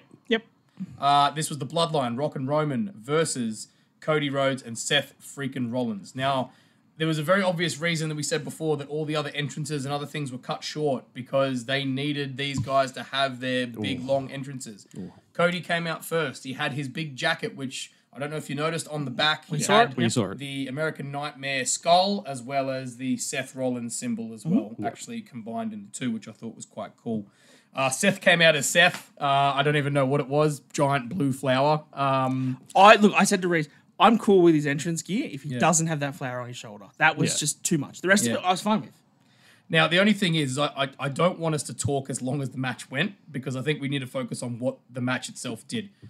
It was very slow start. I think we all expected that. You're just going to brush over the Rock's okay. entrance like that? No, I Come won't. on, man. Sorry, let's go back. Come on. Roman's entrance was fine, but it was just a Just Roman Roman. It was entrance just Roman. It was because just like, You guys 19 want to out. talk about the flaming Brahma Bull? absolutely. And the People's Championship belt. Belt, which I think And added, the I should have mentioned that. I did mention earlier on in the podcast. We're going to mention, yes, he did come out with that belt, which I think added. and the Titantron a lot of to not game like levels completed, 99% complete, 1% to go, final boss. Final boss. Like Engaged. Dude, his entrance music, like if they were to redo the Slammies, he's hands down the best entrance music and best easy. entrance. This is the best entrance. That was was the greatest. And amazing. that really set the tone for it. Just that shot that it's really like sticks in my head. They were shooting like up the ramp, and then you just had that shot of the fire, and the Rock's just standing there with his title, looking so stoic, just like with the flames and the lightning behind him flickering with the around. final boss. Oh, Yeah. it's just No, it looked great. Sorry, I can't- I did skip ahead. I no good with words. Me no good. But that was awesome. Look, the match itself was very, very slow start for good reason. Rock, I mean, I think he's the first to admit, right? It's a hard industry. It's a hard business. If you're not in it, he's been in a training camp for the last 2 months. 12 weeks. Yeah. 2 months. Yeah. Where he's trying to get back to ring fitness because it's all about the cardio, right? It's one thing to be able to lift and do anything else, but it's the Been cardio. working with Chad, the referee. So Chad, the referee wasn't Chad; it was the other guy. But yes, the referee that he worked with. Referee, Bobby Roode and Mike Pritchard helped with the Pritchard with the- structuring with the of the producers, match. yep. And then NXT, well, former NXT UK boys, Gallus. So Mark and Joe Coffey and Wolfgang. Yeah. They've been helping Rock with the pacing of tag team And, matches as well. and what So The they Rock were said running through too on the presser was that he had his ring set up in Hawaii where he lived. He had one in LA Yeah, for where he everywhere. went. Yeah. He had one in Atlanta where their other thing is, and one in somewhere else, wherever. Somewhere in Florida or America. whatever. Yeah, But, like, Georgia or something. I Yeah, think he Jordan. said, yeah. Literally every place that The Rock had to work, either He be had a TKO or Terramana or whatever, he had a ring set up. And full credit because we've given him shit. And admittedly, he deserved it because that first time he came out with Jinder, gassed. he was gassed. And that was just from one people's elbow and him running to the ring. And he did not look fit. No. He was He trimmed looked fit. and he was in-ring ready shape for to go. this. Look, I've got to say, because I don't think we're going to have all the time in the world to go through every point in the match. I want to talk about the highlights itself. But go watch it. It's definitely worth it. I will give you forewarning that it is very slow to begin with, but hell does it end crazily and amazingly, and there are some false finishes that you will not believe, which we will talk about. But obviously, a lot of the story in this was that Seth was doing a lot of the fighting, right? He was caught in the ring, getting pretty badly beaten up by Roman and Rock. That was the main crux of the story. Then we had, I don't know, it was probably about 15 minutes in or so, we had the first bit where they sort of split off into the crowd separately. I don't After know The what Rock timing it told the was. ref to stop counting. Yes, he said, Or if you you're count, fired. you're effing fired. Yeah. Which was good because that sort of set the tone for, okay, this thing can get out of control and there's no count-outs. Which is what we wanted. Yeah, so that was good. I think that was a good way to set it up. It was a bit weird that Roman and Cody went up to the top of the ramp, Rock and Seth sort of did a thing, and then they all just sort of came back to the ring and kept going with the tag match. So that part of it sort of confused me a bit. But the point that Reece and I both said that we really liked around Yes. it was that they did split screen. Yes. And you also Mate. pointed out that Split screen. there was a very obvious area that they went to again on With night Rock 2, and Seth, where they yeah. went on night 1 to show that that same setup was still there and not for a certain spot. Yes. So that was fair enough. The false finish that I think got most people, and this is the one that's burned in my brain, is the double pedigree. And I thought, oh my God, it's not going to be Bloodline rules. This is it. And the double kick out with the double ref count, because in history, when you see a double ref count, that's like It's it. done. That's Yeah, it. yeah. It's over. It's done. And the double kick out, and it was all done so well that I literally, it was probably the only time I had any sort of adrenaline rush that I actually stood up off the couch and threw my blanket off. Oh, we were all over my lounge room. It was crazy. Yeah. And again, so well, because we all, we predicted it correctly as to who won. Yeah. But they told a story so well that multiple times through this match you thought, Oh, nah, Cody gonna and change Seth it. are going to win. Well, there was the point on The Rock, I believe, that it was super kick crossroads stomp. Yeah. And you're like, oh my God, they're going to pin the Yeah, Rock. they're gonna do and it. it didn't happen. And the one on Roman where it was Cody had Seth had just done the stomp on him, square in the middle of the ring, and he was out, and it was done. And Cody was standing there, and it was 1-2, and he wasn't kicking out. Yeah. And the Rock dragged the referee out at the last second. I think- That was so close. I think also the spot where Roman speared the Rock. I Correct. was Yes. like, That's exactly what I was gonna shit, say. Like here it goes. And the way he Like, sold that spear. Oh, so People It's saying The been Rock all can't over my act. feed. Are you kidding? That Did you was see the way? perfect. Oh, And it's sowing the seeds for what we probably know is going to come in future is the match that didn't happen. But then also we were telegraphed because we had another moment that Cody got 2 crossroads on Roman and did that horrible thing of, I'm so tired, I'm walking backwards because I've done 2 crossroads, and then smack Mama Rhodes' belt right to the back. And that obviously then went the way. The Rock eventually got in. We had the Rock bottom, the People's Elbow successfully this time. Yeah. And Rock actually pinned Cody for the 1, 2, which 3. we called. Yeah. So that was then the end of it. We got that shot as Night 1 was going off the air. The match mirroring shot. Yep. WrestleMania 39. With the 2 belts too, actually, up the... Yeah. Just out of focus, but right behind Cody. It's a brilliant photo. and Seth and Cody just looking absolutely distraught and destroyed. Yeah. So that was the end of night 1. Now, as we said, there were definitely down points in this night. I was a little bit iffy, but now that we get into night 2, it all made sense as to why night 1 was the way it was, and I think Triple H also touched base on that in the press conference. He did say this set There the were- basis for night 2. Yeah, Yep. there was that night 1 was specifically not as exciting because what was coming on night 2 was epic, and I will say it again, is the best night of WrestleMania I have ever seen. It Hands was down. just 100% 6th gear the whole night. Yeah, it never stopped. Didn't stop. And there was also the pre-show that happened. Probably wasn't quite as exciting as the pre-show No, from the never day is. before. But again, I think they rotated through different They people did. talking, Big E had the etc. selfie cam. The weather was better today, so people were a bit more excited. Obviously, CM Punk wasn't involved because he No, was involved. He left early. He was there for a bit with his 2 Slammy Awards. With his 2 Slammies, Now, that's right. speaking of that, before officially the broadcast started, CM Punk went out and entered like they did with the other commentators the day before, before the broadcast officially started, because the first match, as I predicted, is Drew big McIntyre goal. versus Seth freaking It's just my Rollins. phone, It's don't just his worry. phone. Versus Seth freaking Rollins for the World Heavyweight Championship. This match... Superb. Absolutely perfect. Now, if it wasn't for the main event later, which we'll get to, this would have hands down been Match of the the night. best match on the card. It only loses for reasons of not its own fault. It's a 5-star match. That's the first thing I want to say. It's a 5-star 5 match. stars. The false finishes, the using of each other's moves, I The believe fact was that it was like this as well. ding, ding, ding, Claymore. Oh, And I thought my prediction was you John, popped. he's gonna do it within 5 seconds here, and I'm gonna look like the biggest genius on the planet. But no, he kicked out. But obviously, the other thing we should point out is Seth, his entrance actually, and Drew's entrance. We should talk They about. had some great swords, entrances. Seth came out with a band who were all dressed like they were from Oompa Loompa Land. with fantastic big dresses and fancy, pompous things like Seth likes to wear. It was And it great. really looked like, no way, Jose. Jose, no way, Jose. Jose. And it was perfect because Drew hated the whole thing. And he was just standing there looking at it going, what is this But Drew's ridiculousness? entrance, like, bit of a throwback to his Clash at the Castle entrance where he had the Scottish marching band playing him out with the bagpipes and all that stuff. But then having the entire entrance ramp with, what would you call them? Like soldiers? swordsmen. Swordsmen? Yeah. Just like holding the swords up, and then as he's walking through the tunnel of swords, just them slowly lowering. Yeah. Looked so good. And the bagpipes and everything, it The was look fantastic. of the champion. That whole match, man, the whole thing from start to the Punk on entrances, commentary. Punk on commentary. I mean, we can't go through every moment of the match because, to be honest, it's hard to remember because the amount of false finishes and the moves that were done, the amount of claymores, stomps, But like I was thinking, the pedigrees. false finishes were all from finishers. Yeah.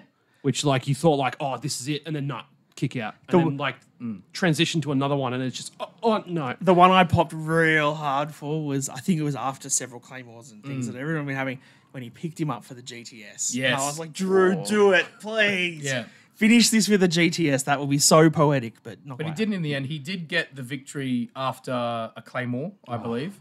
And he got Drew his getting 1, the 2, win. 3. Drew got the win. He got his moment in front of the fans that he didn't get at that WrestleMania before with Brock Lesnar. He went out. He hugged his wife now. kissed his He's wife. married, isn't he? Wife. Yeah, wife. He was celebrating. It was fantastic. Seth sort of turned around and gave him that thing of, yeah, okay.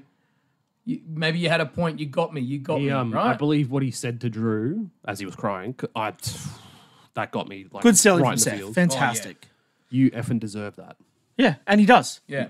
And then standing at the We're ring. all thinking it's over. But before we get to this, we've got to set this part up a tiny bit more. There was a point during the match where they kind of were around the outside, and Punk stood up and Drew stood up, and they were sort of staring each other down. And there was also a point when Drew walked past the title, Yeah.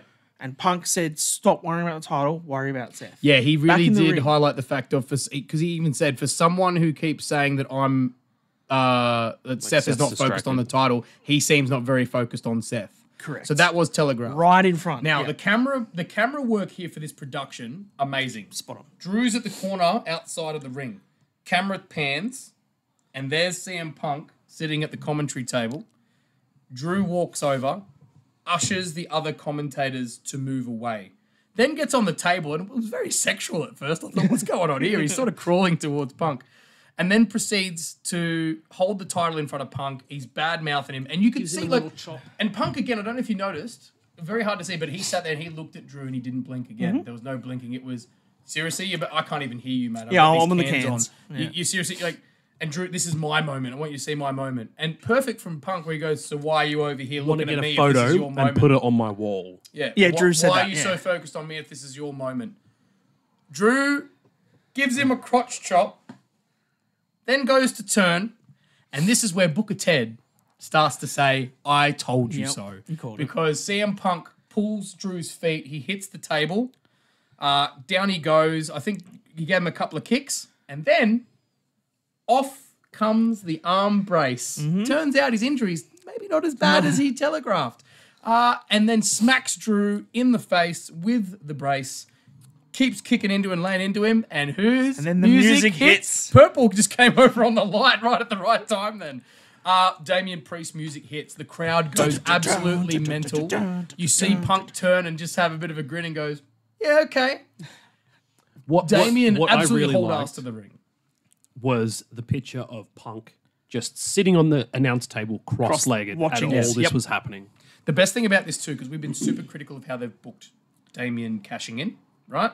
He came in, as he ran around, they timed it perfectly. He whacked Damian with the briefcase, picked it up, I'm cashing in, let's go, throws him in the ring, south of heaven, which Biggest South of Heaven I've seen. massive south of heaven, To hit it like that on a guy that big as well, props to him. pins him, 1, 2, 3. The official time is 9 seconds. It's the quickest match on this card. It's not the quickest WrestleMania match of all time. The Rock still holds that prestige. But Damian Priest is your new world heavyweight champion. sit What a him way up. to kick off the show. It needed this. He's been holding it for so long. He's had so many failed cash-ins. This is what the crowd wanted. What a way to kick off night two. And what I love about the story that they have told with this was, like you said, when Drew had finally won. He'd done it. He's won the world championship in front of a crowd. Him sitting in that ring, so emotional. Yep. They hand him the title and he's like pretty much just crying into it. So when Seth says, you deserve this, he kisses his wife. That is the perfect moment for Drew McIntyre. He 1,000% deserves that. He got it, yeah. And then the moment after he gets cashed in on and he's just sitting there and he's just looks at Punk and, Turns around and looks at Punk. and they just look at each other and you're just like, God damn it. They are he was cooking right. so well. I'm This is- still so torn, like, talking about this. I was so happy for Drew to get that and finally get his moment. Like, he got the moment, but, like... This is That's all he's storytelling, got. man. This That's all is he's so got. good. But you know what? He's got his moment, but he's got to know that him and CM Punk are literally now cooking to probably one of the greatest feuds and are having one of the greatest feuds of all time. This is so epic, and it's been such a short period of time. It only started at bloody Survivor Series. And let's be honest, it wasn't even meant to be Drew. yeah. This And they was haven't- meant to be Punk and Seth. They haven't had a match other than the Royal Rumble where Punk got injured. That's the only time they've clashed in terms of actual match in the ring. But that'll- and we are all absolutely pining for them to get in the ring. You could leave them for another 12 months not wrestling and just keep having this interaction and screwing each other over. And when they finally meet in that ring, they will have that Rock and Hogan moment where they can just stand there and stare at each other and let the crowd go nuts for 10, 15 minutes. Seriously. Insane. It's going to be great. So again, such a great match. It was overshadowed later on, but not overshadowed, but somehow outdone. And then which the I don't know how. the shot of Damien up the top of the ramp with all the with all Judgment the Day. Judgment around. Day. Just so And good. here's us thinking maybe Judgment Day is going to split. They've lost the tag titles. Nah. Stronger Rhea's than the ever. only one. Dom We- lost. I'm happy to say that we called this cash in. Yeah. We saw this coming. I'm glad from a storytelling perspective. Obviously, this sets up, like we said, the Drew and Punk stuff. But what this has left the door open through is Damien never beat Seth. So when eventually we go down that line of Damien and Finn Balor, because they're obviously going to split out at some point, Finn can still use the thing that you never beat Seth for that title. Yeah. I couldn't beat him, you couldn't beat him, so you're no better than I am. And then that allows that thread to still be pulled further down the track. Look, there's plenty of stories they can tell from this. It's fantastic. It really has elevated the World Heavyweight Championship. It now is up there in terms of, we're not looking at it as a secondary belt anymore. No, I know we were talking about that not long ago. This has fixed it. You hear what fixed it. Tripp said on the post-match presser? Yeah. Was he said, when you bring in a new title like this, the World Heavyweight Championship, whether it's got lineage or not, you want to tie it back to somewhere, not, it doesn't matter.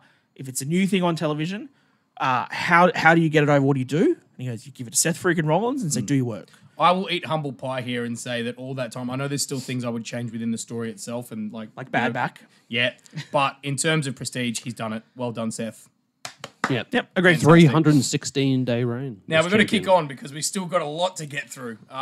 This is a long potty, boys. It's a long potty. Philadelphia street fight. We have the street fight 6-man tag match, the Pride versus the Final Testament. And this was my toilet break. This was like, I don't care about this match at all. Hang on a minute.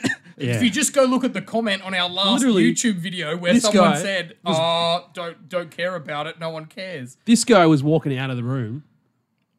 Bubba Ray Dudley's music hits. Special guest referee, Mate. Bubba Ray Dudley. Perfect Obviously, place to do it. everybody just went nuts because it's Bubba. It's Bubba Ray. I didn't care for Snoop Dogg as a commentator, though, quite. No, no. I wish he wasn't on there to be honest. I love Snoop, but he didn't help.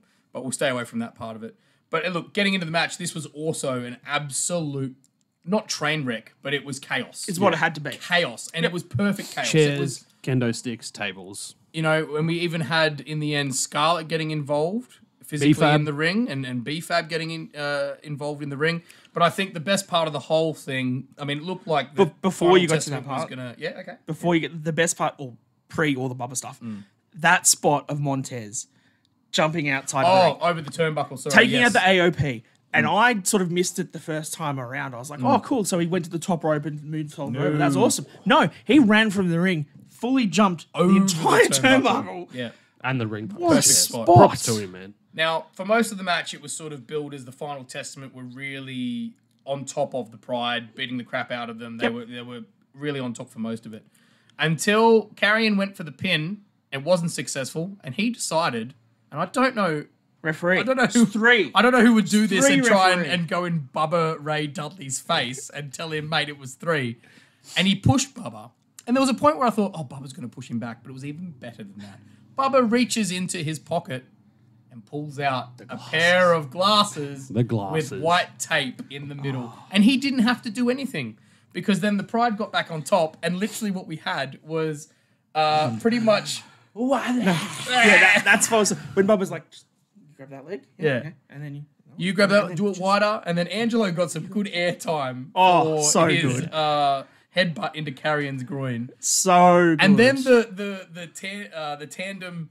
Bubba pushes Bobby. Bobby pushed Tez. Tez, and then Tez he pushed Dawkins. Dawkins, get the tables, and there was a funny spot because they got the table, they put Carrion on it, and it broke. Yeah. And the crowd all sort of went, and they went, no, that's not good enough. Went back, got another enough table. and you can tell Carrion got on it. So He got on it very tentatively just to be like, these tables aren't that strong. And we got an absolutely huge splash from frog splash was Montez off the massive. top rope, putting Carrion through the table. 1, 2, 3. They won the match. I tell you what, they turned it around because we all thought this was going to be an absolute stinker that no one cared about. But it was so much fun. It was Yeah, great. It was a lot of fun. I stupidly thought, yes, let's get barbed wire, tacks, and flaming tables involved. Didn't need it. Didn't need it. Didn't need it. I great. will say quite confidently too that humble pie. the Street Profits overshadowed Bobby Lashley in this match. They did. Yes, it was just what they needed. That's what they needed, and they did it. Because now they can get up to that level that Bobby's at, where he's getting cheered by absolutely everyone. And now you got tag team. Yeah, you do. Well, I'm not spoiling anything because we were at 2 tag. Now you got tag teams on each show. Yeah. You need more tag teams. And also now, that was good because I think this is something that we were all sort of missing from was that little bit of nostalgia Like, where's the nostalgia? And they were able to add it without those people taking the spotlight. Yeah. Because it wasn't Bubba and Devon. Bubba was just, no, do it this way, do it that way.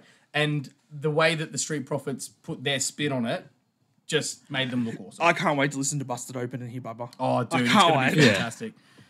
We'll get on to the next match, which Dan was very critical of before they'd even gotten to the ring, and he can shut the hell up. This clown over here. What a clown. LA Knight turns up to the ring. In my a defense- Slim Jim. I think it was a Mustang. I'm not sure. No, what it's an was it. R35 GTR. Jesus Christ. It's a Nissan Skyline, mate. Come on, please. I have no idea, bro. It I all was yellow and red. I was mostly ribbing you guys with this one. Oh, were you? Look, I will don't say. think you were. No. Once I hit the spot and you guys reacted so much, I kind of kept going with it. It was fun for me. I do see say why I though that talk in the shit last so 6 much? months, LA Knight has been a bit too one-dimensional for me. He kind of hasn't changed, and he hasn't really gone up or down on the card. He's kind of just plateaued a little bit across. The recent stuff with the AJ thing, I didn't care for it to start with. Then they went to the home invasion stuff. They really sort of took it down track. And like I said, this is the one chance that you're going to get LA Knight to get a 5-star match, because I don't think he's a 5-star wrestler in the ring. I think he is good. He has decent movesets. The crowd is totally behind him, but he's not like a superstar special wrestler outside of that. Are you done? Then we got the match that you guys loved. Sorry. thought it was a good match. So then Reece and I, anyway, were enjoying a fantastic match on the card. Jesus. No, look, it was great. I don't think it was 5 stars, but I think it was probably 4 to 4.5 at least. There were some great moves in the match. I know you... Got to touch on AJ getting some new music. Yes, Yeah. he has a new entrance music, which I don't mind. At all. first, we were like, "Oh, No, this it is stinks. not it. Typical This Def sucks. Rebel Def stuff. Re- oh, Oh, It's actually pretty started cool. to slap. But because I know you always give him credit, he always does the jump up superplex. He did it this time, but it was a changed jump it. up, Jump up back German. superplex. German, yep. German suplex. And also AJ, or as actually Gunther just flipped- says, a suplex. flipped onto his stomach from it too, and it looked absolutely epic. I know you were a little bit upset there was not really any false finishes though in this match. It got to a BFT and that was it. Yeah, it was. It finished too quickly. I think. did. Look, I think the match was fine. From what you were saying pre WrestleMania, you want a bit more brawling and stuff, and that like the way that It was a little bit. Once AJ sort of walked out, just threw his jacket off and ran to the ring, like they just started punching. Like, that was And great. ripping hot. back the padding outside For the to see backdrop the and stuff. plastic Yep. on the floor.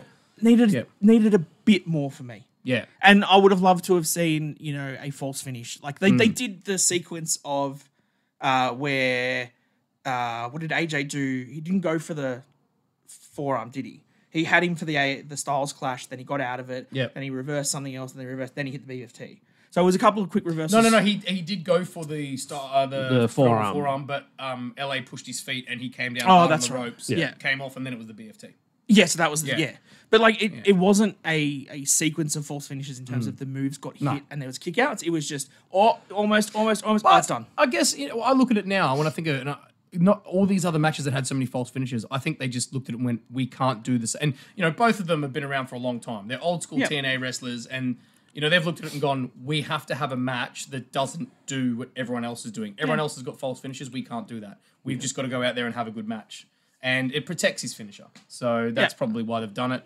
It was a good match. It was a good match. It was a bloody good match. I think that's the best thing we can say about it. Like, seriously. The right man won too. Yeah, it had to exactly. be LA. Then we get to the triple threat for the US title. Logan Paul versus Kevin Owens versus Randy Orton. And these entrances were quite interesting because, first of all, Logan Paul actually came out first. He was the first one, which is weird because normally the champion comes out last. It's the champion's right, is to come out last. But he was on the Prime truck, on the back of a bottle on the back of the Prime truck. He Shot also the can had... to the roof. He had the same Prime bottle person come out blue with one, him yeah. from last year, and obviously that set the seeds for who's that? Who's that? Who's gonna be? And I hope one of you remember who the name was, Yes. like you said, because I don't. you can do that. You can do that. And then, was it Randy that was next? No, it was Kevin. Sorry, it was Kevin. And we had the same shot, similar to Sammy, where we were following him from the back, and we saw it coming. Yep. We knew it was happening. He turned the corner before going into Gorilla. And who's standing there? Your new Intercontinental Champion, Sami Zayn, who says, "Now it's your turn." Mm-hmm. Which sows those seeds because you think, well, we saw that yesterday. Maybe that says that Maybe he's KO's winning. going to win. Out he goes. He goes to go down the ramp and goes, no, hang on. Goes back, comes down with the golf buggy. From SmackDown. Gets halfway down the ramp Randy's music hits. Starts backing up. KO goes, hang on a minute, chucks it in reverse, goes back up, gives Randy a lift to the ring. Randy's standing on the back of it, and there was one point where they're going down the ramp. You see Randy go, "Oh, slow down, bro, slow down." I reckon that should have been slower. I think KO should have done it a bit because I wanted Randy to do his pose on the back of it. Obviously, he couldn't when they maybe were that's what motoring to the he ring. wanted to try and do, and that's why I he's think saying that's- slow I down. think But then that's what the ramp wasn't long enough, and then he was straight down there, and it was into the ring they go. Now, unfortunately, your prediction did not come true in terms of Randy going for an RKO straight off the bat, aka Shawn Michaels on Triple H. I wanted that. But My prediction came true. Yes. which one was that one? Well, I just said that they kind of like played buddy-buddy for a while. And Until then the turned- first pin. And that's exactly what happened. And I loved, I have to say, when we finally got to that, because they beat up on Logan. beat up on quite Logan for a while. And then it was perfect when Randy went for that RKO and Kevin pushed him off, and he sort of went, oh. Turned around and was Randy just had like- that look of, oh, I've screwed up. Before oh. that, too, the backdrops that Logan was taking on the announcer table. Yeah. I loved it. Randy, that's his spot. And Yeah. then KO did it. And Randy's Yeah. like, well, I'll just go do it higher. Yeah. And another one. Outdoing each other. Oh, that was great. And props to Logan for taking a bit of a beating in that first part of the match. He's he really did the job such a he good had wrestler. to do. He really is. I did not give him this sort of credit a couple of years ago when he first tagged with Miz and stuff. I was like, why is Logan Paul doing Nah. it? And he ended up getting the win, and he deservedly so. It was a great match, right? He is really showing, and I think Triple H said this in the post WrestleMania press conference, where he said, a guy who's barely been here 5 minutes, he just gets it. He is someone who looks like he's been here for 10 years. He said this before. He'll keep saying it. And everyone's always saying he's got no right to be this good. No, he doesn't. This soon in his career. And I think this match obviously suited me more because of the false finishes. I Yes. was popping. There was RKOs, kick out. There was Yeah. brass knucks, kick out. There was a stunner, kick out. It was- KO's, not the backstabber, the other one. the code breaker. The code breaker Yeah. on Randy while also doing like a Send it on to Yeah. Logan. onto Logan. Like just moves like that. It made it a proper triple threat match. Because obviously we've talked before where triple threat a lot of the time is one person gets sort of just thrown out of the ring and the other two fight for a bit and then they sort of become one-on-one matches. they do really well with that these days, just Yeah. having more interaction between all three All three. competitors. They did that simultaneously. very well in this match. And not too much where you only had two people fighting for ages while someone else was having a nap. We still had those moments, but they weren't as long. Yeah. And yeah, in the end... Pop-up powerbomb into an RKO. Oh, dude. What a finish. And then the reverse by Logan and Randy right at the end so that he got Randy out of the ring, gets the pin, 1, 2, 3, mate. Such a great triple threat match. It's really given the US title a lot of prestige again. We want to talk about the K. Well, it wasn't KSI. Oh, yeah, we sort of skipped over that We bit, thought but I thought it was could be going to be KSI again, or we thought Jake Paul, but everyone was like, "No, it's not buff enough to be Jake Paul." Which was correct. It was ISO speed. So he's I don't think he's one of the sidemen, but he's also one of like the Twitch streamers and stuff. He was one of the guys that I've seen a lot of his clips. yeah, he did like the charity soccer game that they had over there with all the sidemen people. Speed was the one who yeah, okay. I can't remember if he like nutmegged or went around like Usain Bolt. And that was his big moment, was that he went around Usain Bolt in a soccer Right. game or something. Like he's really well known in the streaming Well, kids YouTube area yeah. kind of stuff. Look, he did well because Lachlan was marking out. Lachlan Oh, he loving was. it. He took off the mask. Apparently it's a thing he does, according to Lachlan. He barks him. Yeah. And at Randy, and Randy full on proper kicked him through Yeah. the Prime Bottle outfit, then proceeds to strip the Prime Bottle outfit off of him while clearing the announce table, gets him up there. Before giving him the RKO, goes in his face. Boom. RKO onto the table. Table didn't break though. No, but he sold it and he lay there for the rest of the match. So good on him for was a taking good that. spot. It was a good spot. And I think that's going to end up being a reoccurring thing. There's always going to be a Prime Bottle with someone in it. And if that's the case, I have no problem with it. It'd become like the Kofi thing getting back into the ring at Rumble. If there's a Prime Yeah. Bottle every year, I'm down. Until there's a spot where it's like it's Logan versus KO or something, and he pulls it off, Sami and it's Zayn. Sami Zayn. Yeah, and exactly. Like, oh yes, finally we get the Prime Give that Bottle. away, man. They'll steal our ideas. And then we got to Bayley versus Io Sky. The women's match, the only women's match for the night. And Can we just let Can I Reece put my hand up for a second? his Yeah, apology? Of course. I was not pumped for this match. I was like, "This is your toilet break match," because it typically that was the like toilet break position back in the day. Yep. I didn't think much of it. I will happily eat my humble pie. This match blew really me good. away. It was fantastic. Bailey and Io really showed why they were fighting for the women's title at WrestleMania. Yeah. This, as you said, you can say that it had no right to be as good as it was, considering where it was, right, on the card, considering what it had to follow, all those matches beforehand, and what it had to go before. They were absolutely awesome. And- This and was just a even- great wrestling match. And even in terms of following the other title, the Rhea and Becky match, what you had last year with Rhea and Charlotte, like there is an expectation that Rhea has set that WrestleMania matches are up here. Yep. And there was a lot of people, obviously Reece thought this the same, that they weren't going to get there. They weren't going to have that kind of a match. I thought think it they would did. be okay, but like, I just got absolutely This was blown always away. a sneaky chance of being the spoiler match for the card. I am Like, looking forward to watching this match again and watching stuff that I may have missed, because I know this is the main spot that you talk about that was absolutely awesome, was the reversal out of the Rose Plant. I don't know how EO did that. I really need to go back and watch it. We popped so hard for that. The fact that she was able to flip forward and land on her feet And cleanly. then just like Yeah. stand there and pose. it was such a spot. And the entrances again, like we talked about, Damage Control walking EO out.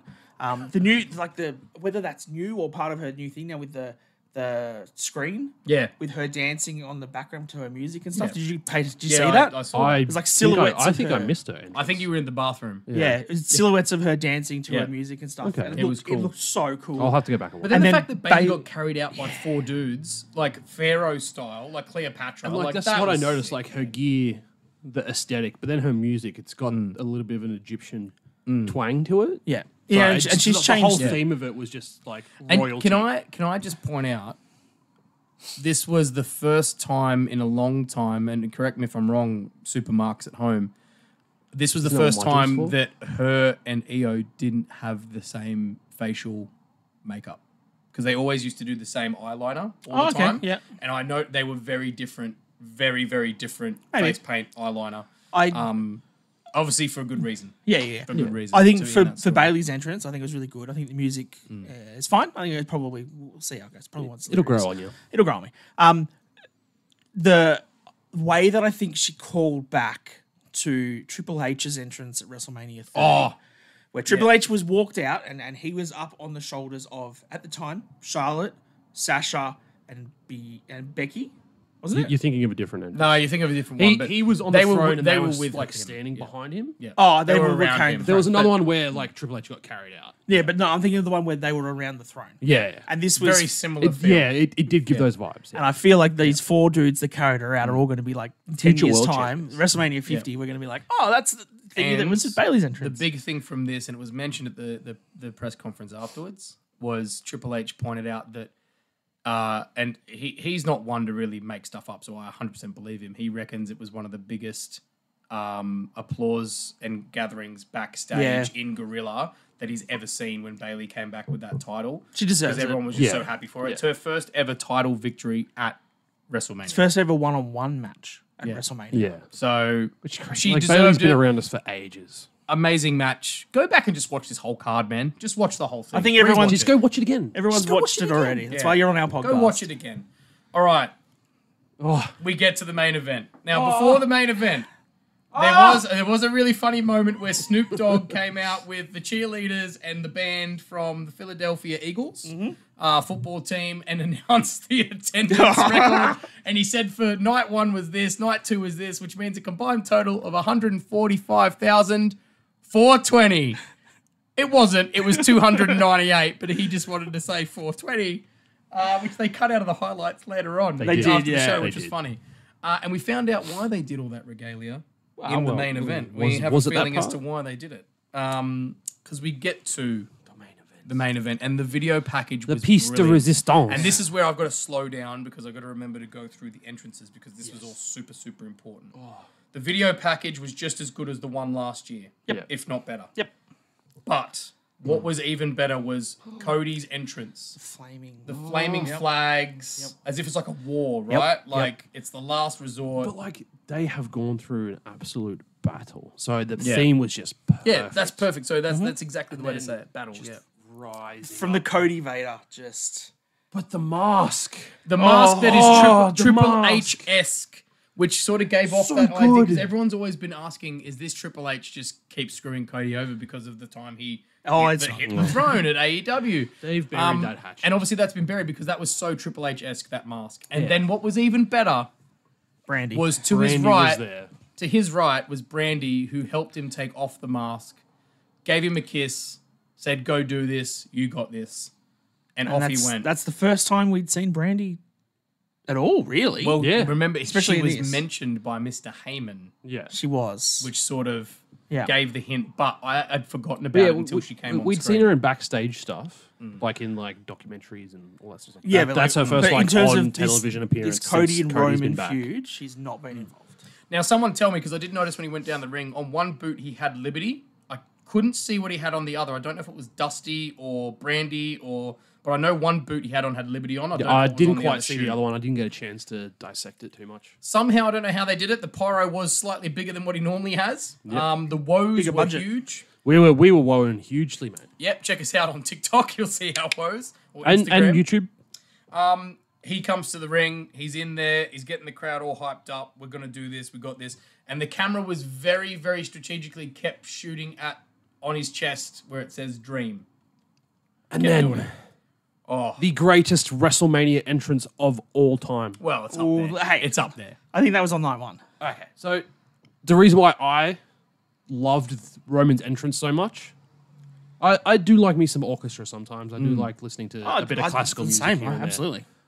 It came across so prominently. You very faintly hear his standard music in the background, but like the opera singers and the orchestral music just drowned it out, and it just sounded so epic. Like I remember texting my brother Josh and just being like, "This is like absolutely amazing. Like you've never experienced something that's got this much." Like I literally had goosebumps. I had to do the whole like, the rock thing, like goosebumps just everywhere from that entrance. Yeah. It was great. It really was.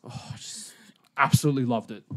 And then obviously he gets to the ring after that. And this is something we haven't mentioned yet, but we all agreed on was actually awesome, was the camera work they were doing for these matches with the 4K camera in the ring. Yeah. And with the graphics at the bottom with champion, challenger.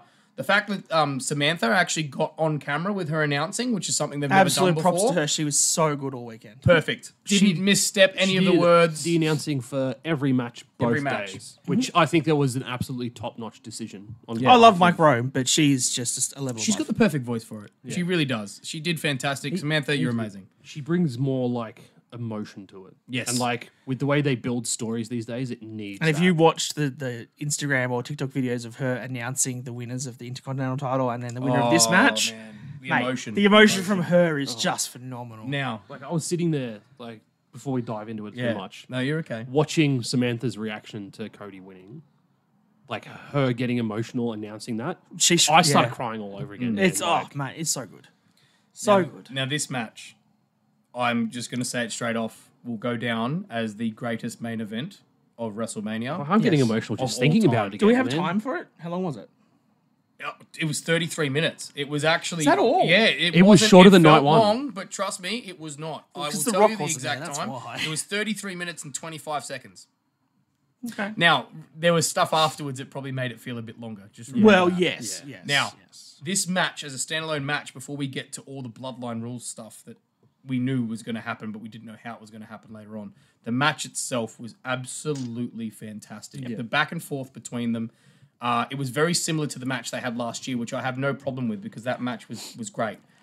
The changing of, Cody doing the spear, Roman doing the crossroads. He did that crossroads. Oh, so man. well. And then when Yeah. Cody kicked out of the crossroads and Roman's, of course that move didn't work. It's a shit move. What a terrible move. I just did it to make fun of him and take the so piss. good.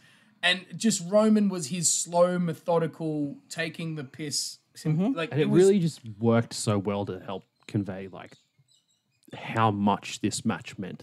yeah. Oh, to both of them. Yeah. It was so methodical. We sort of said on night one that moment where you had Seth and Cody and Roman and Rock standing in the ring facing off, looking around at the crowd for a couple of minutes to get the reaction. It was good, but it wasn't quite what you expect. It wasn't Hogan Rock. It wasn't any of that sort of stuff. This They got one it. with Cody and Roman, they got it. Yeah. They got the crowd. Yeah. They had that reaction. They stood there for a minute and Yeah. the crowd was eating it up. And can I just say that now that you're on that, that is one big point. The matches that we've said previous, which is technically 6 matches, not 5, because of the There's a extra cash-in. cash-in. Yeah. They were hot for every match, Yes. right? And they were still hot for this one from start to finish.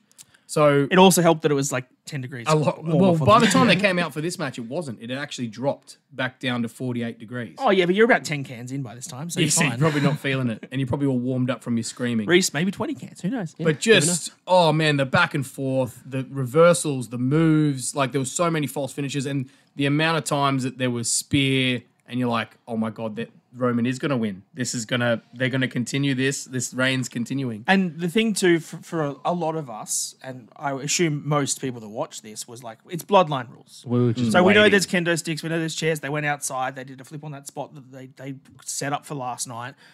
We were like, okay, I know this is what's going to happen. It's going to be a hardcore match, but I don't care that this isn't finishing until The Rock and everyone else is here.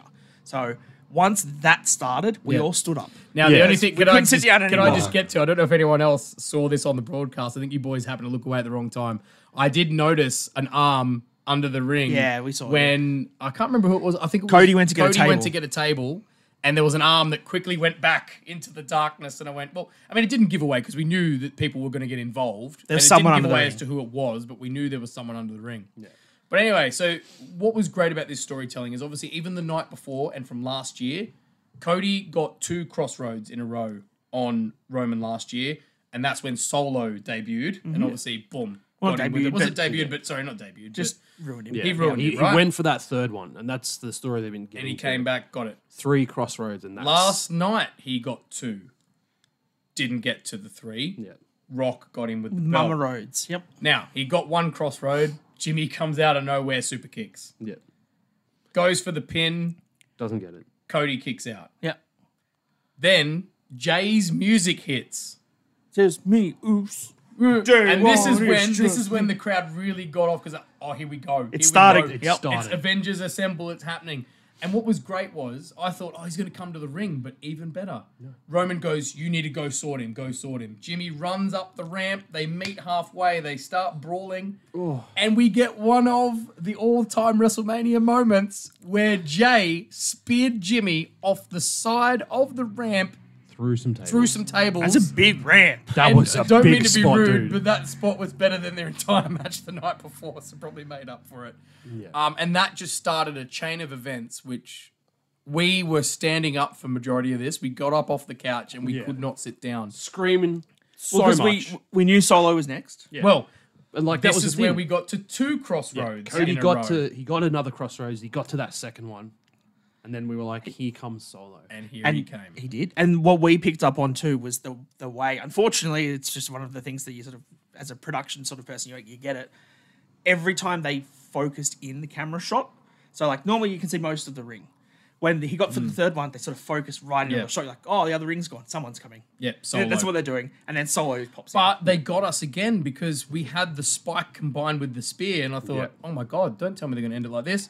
And we were waiting for someone to come out, and no one Cody came got out. the kick out. Cody kicked out. Yeah, that's And then they went for another one as they were doing it. And then you could tell that something was coming. We couldn't see who was coming. couldn't see it. John Cena runs tentatively down the ramp to the ring. He was a bit stiff. He was not going hard. Comes in. He takes out Solo, which makes complete sense because Solo obviously had taken him out at the last PLE that they were at together, and they had the match where Solo Saudi, beat the crap out of him with the thumb, but ends up getting put through the table by John Cena with the attitude adjustment. He also gave Roman one, which I was a little bit like, oh, don't hit him anymore because that's not very babyface.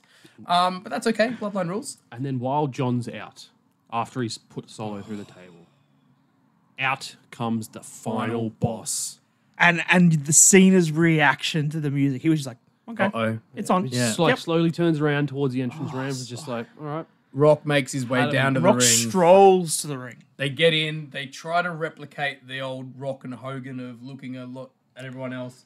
Okay, let's do this. Rock bottom straight away. Yep. John Cena's taken out. And then that's Rock like, that's it. We're going to do this. I believe he went to whip Cody with the belt again. He took the belt off the Mama Rhodes belt again. Went to whip. And then what did we hear, Reece? Sierra, Hotel, India, Echo, Lima, Delta, Shield. And what was great was the camera was looking everywhere. And there was a moment where all of us thought, don't tell me Dean Ambrose is back. I think Don't everyone, tease like, this. we were, like, marking out heaps, but we sat down and watched the presser afterwards to kind of come down a little bit. Yeah. We probably came down a little bit too much, but Some of us did. we're back up here now. I was scrolling through social media and everyone was like, we thought Dean Ambrose was coming Yeah. back. But what was interesting about this one is Seth got into the ring in full Shield gear and was proceeded to then be speared by Roman, saving Rock from being attacked by Seth. Yeah. And then Seth proceeded to lie there in the Shield gear as he was obviously already still battered from the match earlier in the night where he got absolutely destroyed. And then we thought, oh no, this is it. That was the person to take out Rock because it's been 1 for 1. But Rock goes... Was the chair shot before this? No, it was after. It was after. So, Rock gets the belt. He goes to help Roman set it up. Gong. oh, I can't Lights go fucking out. believe it, dude. I was not expecting this. Crowd goes nuts. Lights come up. Who is it? Taker is in the ring. Undertaker. And the look and the way that they shot this too, with Guess who was Rock under the ring? staring at the ring at the the ramp, entrance, waiting for someone to come down, just staring, and Undertaker just right by that meme that everyone has made of for AJ. like AJ and Undertaker This will from be years the ago. new one. This is it. The stare that he had. How dare you? And then choke slam. Wasn't the world's greatest choke slam, but that's okay. Choke They're slam. both quite old now. Choke slam. And what was best is then the gong went off again. Lights Gone. went off, and Rock and Undertaker were gone. Out of the ring. And that's Disappeared. where we go home. And Oh, the callback here. The callback. just like Come on, you tell it. You looking tell at it again, like for me, that's where I got into Seth Rollins. So having that moment, like Rock's Taker, they're gone out of the ring. You had Cody in there. Seth was still lying there out. Roman Reigns comes back in with a chair. Cody's starting to get up. He goes to hit Cody, but sees Seth out of the corner of his eye. Seth's there grabbing onto the rope and just finally gets his retribution against Seth, replicating that back shot with the chair. Yep. That was a terrible so way to good. word it. And as Seth fell onto the ropes like Roman did the first time. It was just so poetic having that final culmination between that story of Roman and Seth. Yeah. And him finally getting that moment to do to Seth what Seth did to him 10 years ago. Yep. It was 10 years ago. Yeah, crazy. Just And And then he turns around. then he turns around, goes to take out Cody. I can't even remember how Cody reversed this. Like he essentially Roman went for the Superman punch. I can't remember. I don't remember. Cody, Well, Cody maybe was what able, happened no, was- Cody was able to move his arm and reverse it, got him into the crossroads position. One crossroads, gets up. Two crossroads. And this was the then- moment he stood up and he looked around. Nobody's there. No and one's he just like there. slowly gets up. And then he gets the third one. And we're all just on our feet. He pins 1, 2, 3. Your new Finished the WWE story. champion is Cody Rhodes, the American Nightmare. And this part of it I got right in terms of the prediction. It's he's happening all gone. over again, man. You've broken him again.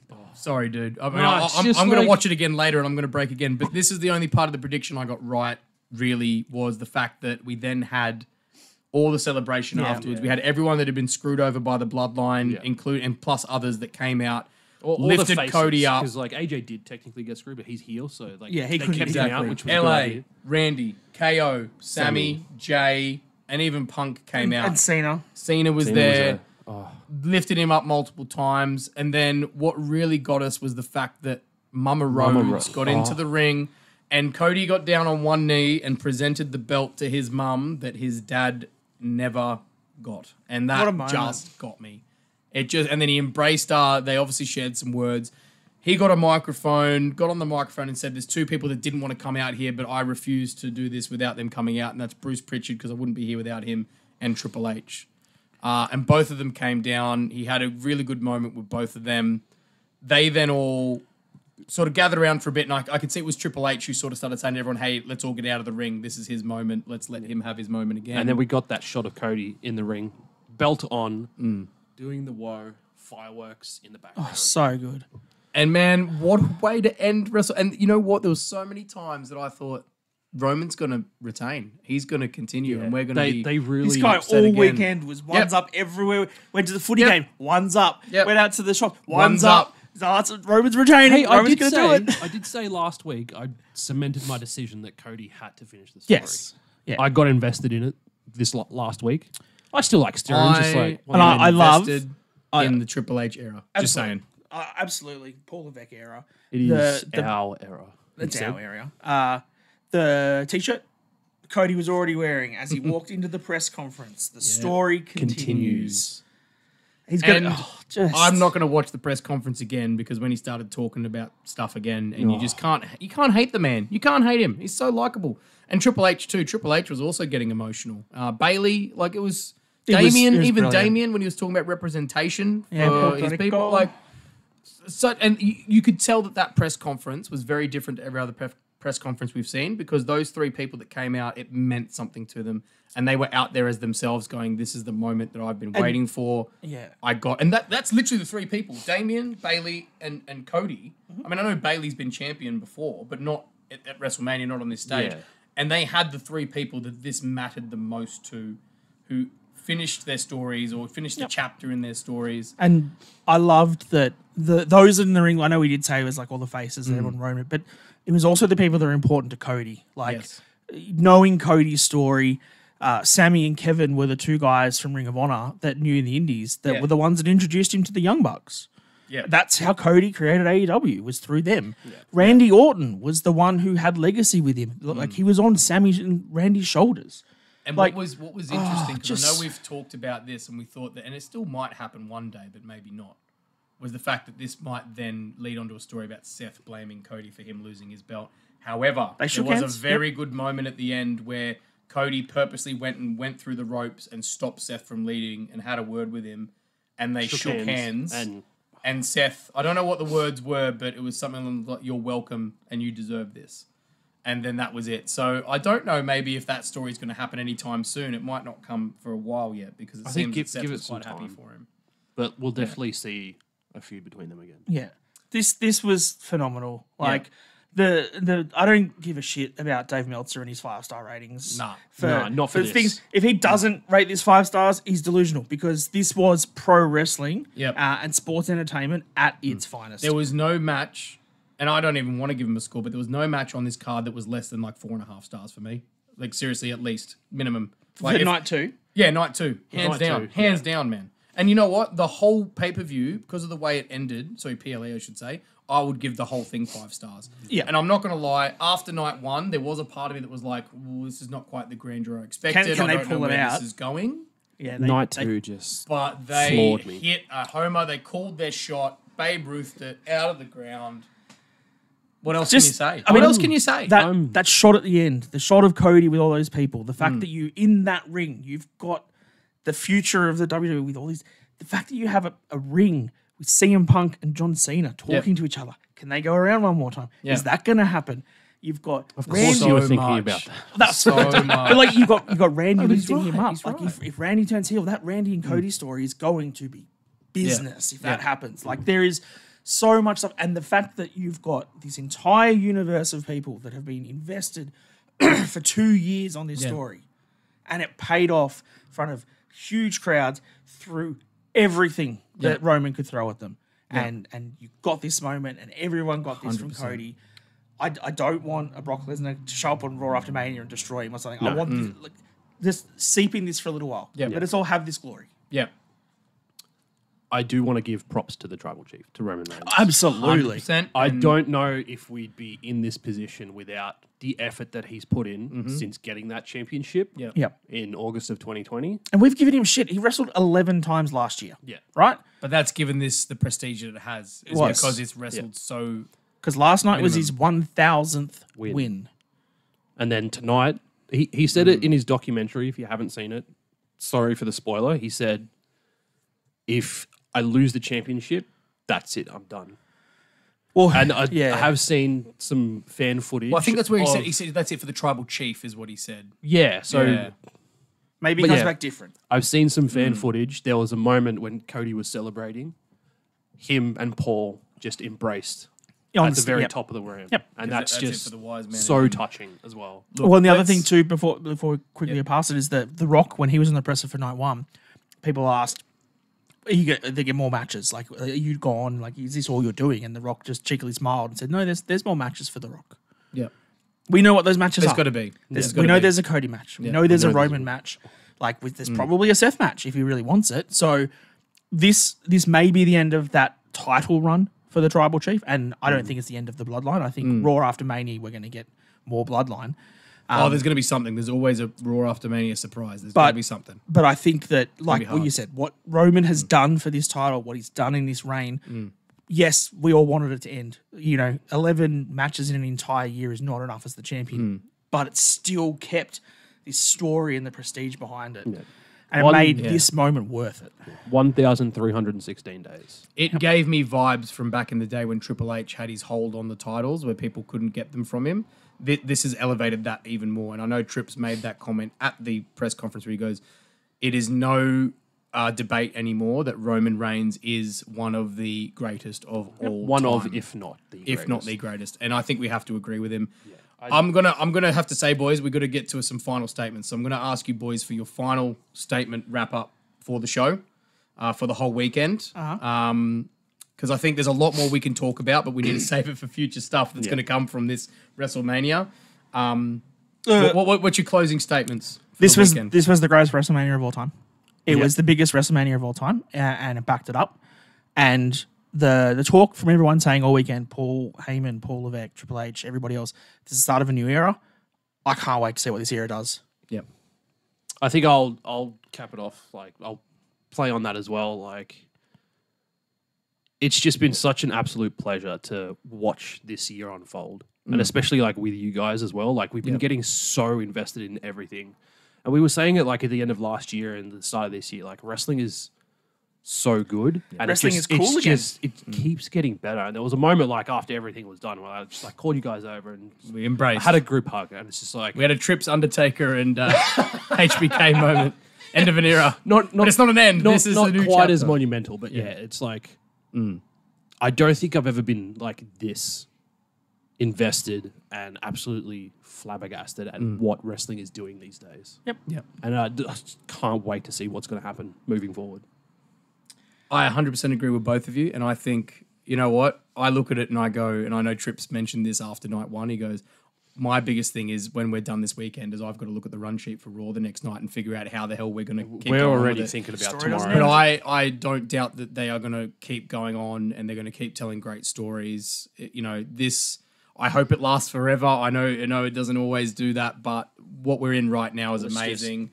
They have taken us on an absolute roller coaster journey where there were many times where I was very critical, and I think we all were very critical of where they've gone. But they've absolutely just gotten to that peak at WrestleMania. They set it off perfectly. I can't say anything other than it will go down as my favorite WrestleMania of all time. Like, especially night 2 as a whole was perfect from start to finish. I can't say any more than that. I'm no longer a Cody crybaby because he claimed his kingdom, he got the belt, but every time he talks about his family and everything else, I still cry, so I'm probably still a Cody crybaby. But No, we're absolutely amazing. I was crying. It was brilliant. On that, I get to go and watch WrestleMania again with Morgan. I'm looking forward to watching it again. I might have to put Annie through WrestleMania. Dude, just get her to watch it. It was phenomenal. It was phenomenal. Let us know in the comments what you thought of WrestleMania. What were your favorite bits? What were your not so favorite bits? Make sure you give us a subscribe. Help us get to that 100. We are so close to 100. We are might be by the 7 time subscribers we upload away. this. We're so close. Yep. Check us out on TikTok. We've also on just YouTube, gone above on Spotify. 200 followers on TikTok. I know it's probably Fantastic. not a lot for a lot of people, but We are growing. We That's are good for growing. us. Because We're proud pro of wrestling is cool again, so watch us because it's cool. It's always We been might not be cool. cool, but pro wrestling's cool. Oh, don't sell yourself short, Ted. Oh, sorry, bro. It's the moustache. You're all right. Thank you. Thank you. Pause. Chop. All right, one's up, one last time for the Tribal Chief, shall we? This Madison Square Garage. Respect. Pool Table of Relevancy. Down on the Mat podcast. Mr. Daniel Danielson. Mr. Rowdy Roddy Reece.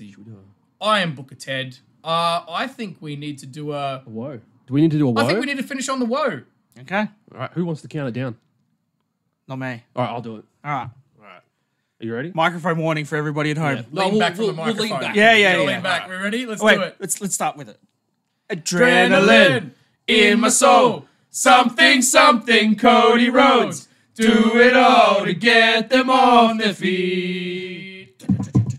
Crowd is here, about to blow. Ready for me to start the show. As the curtain lights go up, I'm home. Whoa!